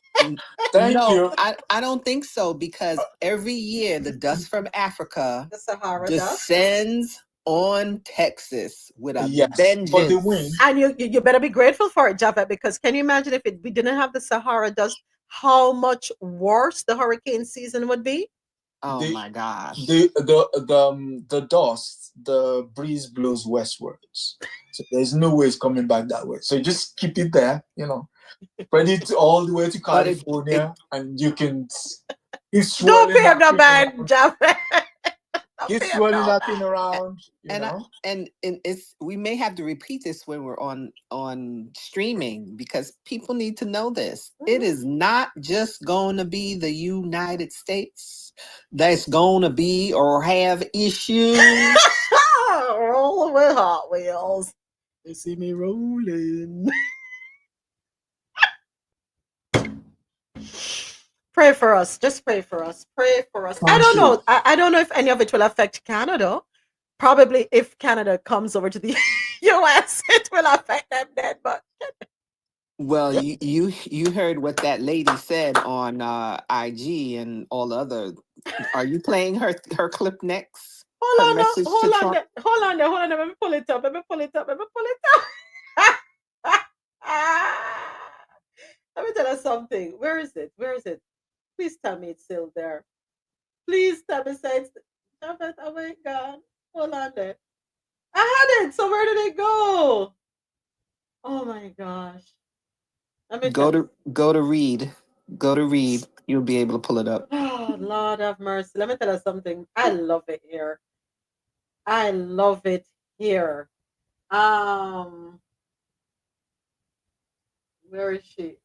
Oh my gosh. What? It's so many things. Read posts up. It's so.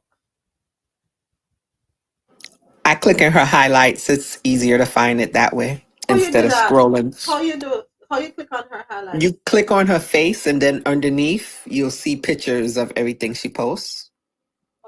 Huh? No, that's not working for me, Javet. Hold on. I'm missing something here. Hold on. Did I send it to you? Let me check. Because probably if you send it to me, that will be easier. You sent me the one about imagine being forced to pay child support or go to prison for a child that's not yours. That's the court order for Detroit man. Um, all right. Find it and send it to me. Let me go on to the next one in the meantime so that we don't hold up the show. We keep it moving. All right, send it to me in IG, please and thank you, Javed. I appreciate you. All right, next up in entertainment news, The Brew. The View co-host Sonny Hostin's surgeon husband Emmanuel has been accused of insurance fraud in a bombshell lawsuit. Interesting. When I saw this article, the comments did not disappoint. You know what? Something is wrong with us as a community of people of color. Yeah. But anyway, let me go ahead and play the TikTok video on this one, and then I'll read the article. Sunny Hostin's world has been rocked as her surgeon husband faces shocking allegations in one of New York's largest federal insurance fraud cases ever. Dr. Emmanuel Hostin has been named among nearly 200 defendants in a bombshell lawsuit that's sending shockwaves through the medical community. The explosive lawsuit claims the respected orthopedic surgeon participated in a massive scheme involving fraudulent and kickbacks targeting taxi and rideshare insurance claims. American Transit Insurance Company is seeking a staggering $450 million in damages, alleging doctors performed unnecessary surgeries on accident victims for profit. Dr. Hostin's attorney has fired back, vehemently denying all allegations and calling it a scattershot, meritless lawsuit by a struggling insurance carrier. The couple, married for 25 years with 2 children, now faces this unexpected storm as their seemingly perfect life is thrust into the spotlight. So,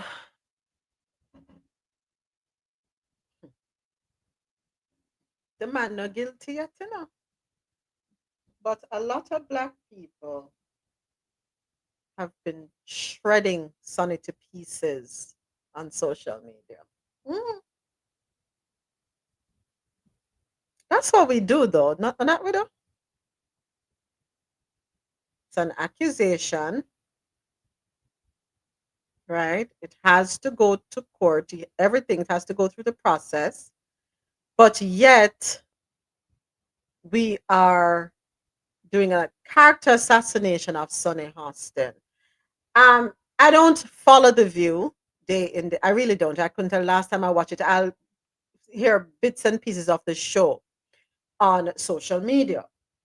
But what I have seen so far or heard of her is always advocating for people who belong to the community of color.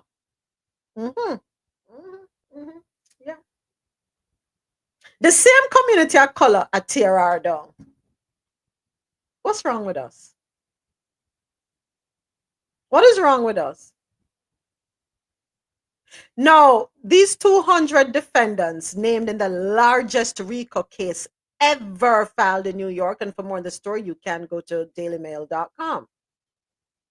Largest RICO case ever filed, accusing 200 doctors of getting kickbacks by performing surgery and fraudulently billing a company that insures taxi companies. Can we talk about the insurance companies that take our money and don't approve, that deny claims? And you know what came to my mind? I remembered, who remember the story? I think we spoke about it here in the beginning, the early stages of Coffee and Toe, where a family was put in jail because they refused to take their child to the doctor. Instead, they did homeopathic, um, they practice homeopathic medicine or holistic medicine, whatever you want to call it. And they said it was against their religious beliefs.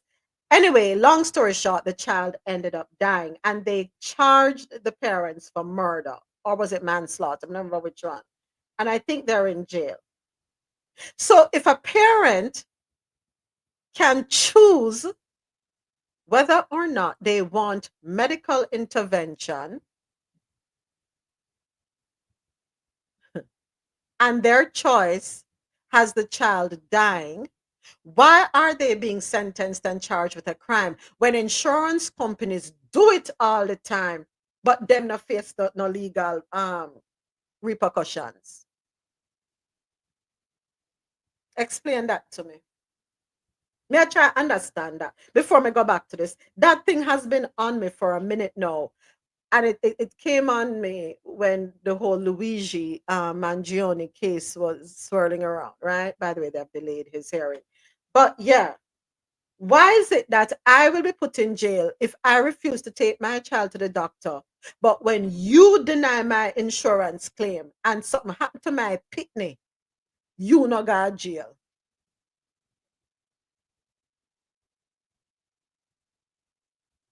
Does anybody understand how it works? Hmm? It makes no sense to me. Don't lock me up. And if you're going to lock me up, lock up whoever made the decision at the insurance company. But I also saw a video, Javid. I don't know how true it is. And I need to do some research on that. I saw a video circulating where they're saying allegedly some insurance companies are hiring doctors that lost their license to practice medicine. I don't know how true that is. I need to do a deep dive into that. But I heard that and I was like, how that can be. But nothing should surprise us. But I haven't heard that one. okay. Yeah, I'm gonna dig it back up. But I was like, but I wouldn't be surprised. But anyway, so back to Sunny. Why are we attacking her? Your mic open, Javed. Why are we attacking her? Huh? Why? Because they have been trying to find a way to discredit her because she fights for the little man. Thank you. And who took up the button for desecrate her and decimate her character? Who? This very community what she come out of. We castrate our own. When we going to stop it?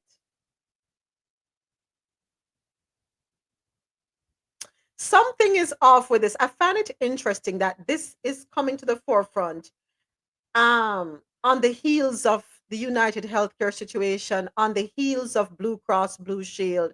Something is off, but we wait for more details on this. We wait for more details. I agree with you. Yeah, we wait for more details.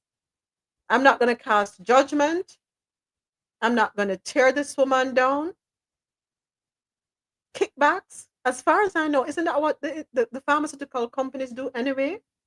Exactly. Allegedly, they push drugs, and the more you prescribe those drugs, is the more money they give to doctors. And this is from the mouth of a doctor years ago. So I don't understand it. There's something beneath this, Javed, and the truth will come to light. Thank you for sending the article over. We're going to go back a little bit here to an article that Javed has sent over, and we were talking about the EPA approving controversial Florida plan for roads made from radioactive byproduct. We listened to a TikTok video of that broke it down, but now we now have another video courtesy of Joy and Reed. Let's take a listen. Thank you once again. Wait, Javed. that video is the Canadian. That video is the Canadian president's message to Donald Trump. Right. So let me hold on. Let me read the thing. Canadian Parliament member Elizabeth May had time this Tuesday Nothing more said. All right, let's go ahead and take a listen. Thank you once again, Javed. Thank you. Let me turn the volume. Please, before making. Hold on. Go back. What did I do? I pressed the wrong thing. Hold on, Javed. Let me start it over. Wayne Gretzky should run for prime minister, give yourself or get yourself a briefing on the nature of parliamentary democracy, a Westminster parliamentary system, and a constitutional monarchy where no one runs for prime minister. We have elections for members of parliament. We don't get to pick and choose among our billionaire friends for who gets a seat at the cabinet table. If they're not an elected member of parliament, well, Canadian system is different from that of the United States of America. I suggest that Mr. Trump find one of his grandchildren's school books and look at the year 1776, which may explain a few things to him about why our systems of government are different. I don't want to belittle Mr. Trump, but on the other hand, hey, Donald, have we got a deal for you? You think we want to be the 51st state? Nah, but maybe California would like to be the 11th province. How about it? California? Oregon, Washington, you've got geography in common with us. And not only that, we've already got a carbon trading system between California and Quebec. We've got some strong alliances on our West Coast from British Columbia. There's been a lot of academic papers on the idea of Cascadia. So California, Governor Newsom, and Washington State, Jay Inslee, and newly elected Governor of Oregon, Tina Kotek. How about it? Want to put a referendum to your citizens? Because this is what you deal. Have we got a deal for you? This is what you get. Free healthcare. Universal free healthcare. No more one-year-olds who suddenly fall off the Medicaid list and their parents are in the news because they're trying to do a GoFundMe so they can get their daughter to a doctor. Universal free healthcare. And guess what? Those gun laws that your Congress is too afraid to pass because of the national gun lobby, we already got our strict gun laws. That's why we have the safest streets around the world, or at least in the United States, by the way, the most recent stats, 5.9 out of every 100,000 people is killed in a fatal gun incident versus 0.88 per 100,000 in Canada. That's because we have strict gun laws. California citizens, Oregon, Washington, safer streets. Here we already have good gun laws, and women have a right to an abortion under our universal health care system. But, we don't have to stop there. Donald, think about it. You could get rid of all these states that always vote Democrat. You know what else will take Bernie Sanders off your hands? Proud new Canadian citizen of the great province of Vermont. Vermont, New Hampshire, Maine. We'd love to see you. Our maritime provinces already have deep, deep links and ties. Well, enough kidding around. But honestly, President Trump, get used to it. Canada is a sovereign nation full of, guess what, proud Canadians. We're not jingoistic. We don't boast a lot. That's one of the things we kind of have in common with Jimmy Carter. We're not a big nation for braggarts and bullies. We actually like to think we're of service in the world. We could do better. We can always do better. But we love our country. And it's a country. It's a nation. And we do not aspire to be 51st state. So let's not hear that anymore. If it was a joke, it was never funny. And it ends now.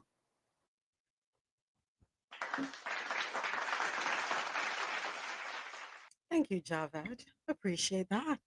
Yes. She was funny, but her face stayed serious the whole time.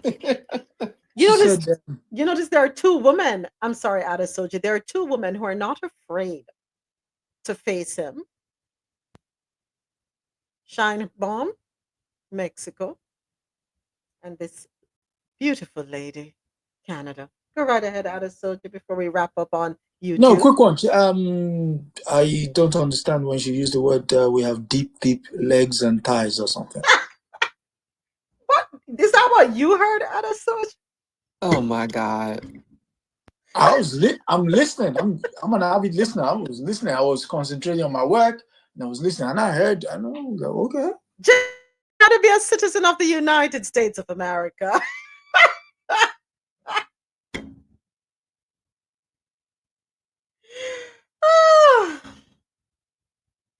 Please.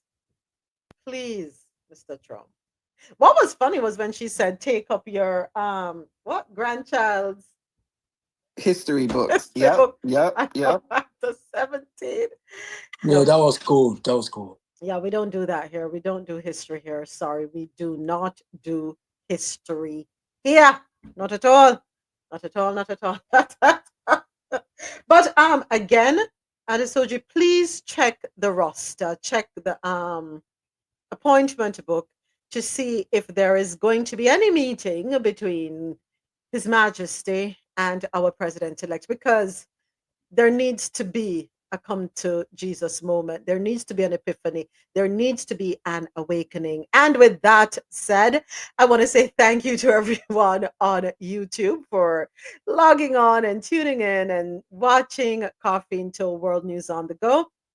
We will be back tomorrow morning, God willing, 9:30 with you. For more news from around the world, more great conversation, please do not forget to subscribe to the channel and turn on your notification bell. Tomorrow is day 3 of testing, and then come Monday, it's on and popping, as they say. All right. Once again, thank you, thank you, thank you. And we are going to go ahead and close out our live stream. Coffee in Tow is an interactive world news podcast, a dynamic and engaging live show that streams across multiple internet radio stations worldwide. This podcast brings you real-time news updates, in-depth analysis, and interactive discussions on global events, making you a part of the conversation no matter where you are. With a diverse range of expert guests and listener participation, it's your go-to source for staying informed and connected to the world.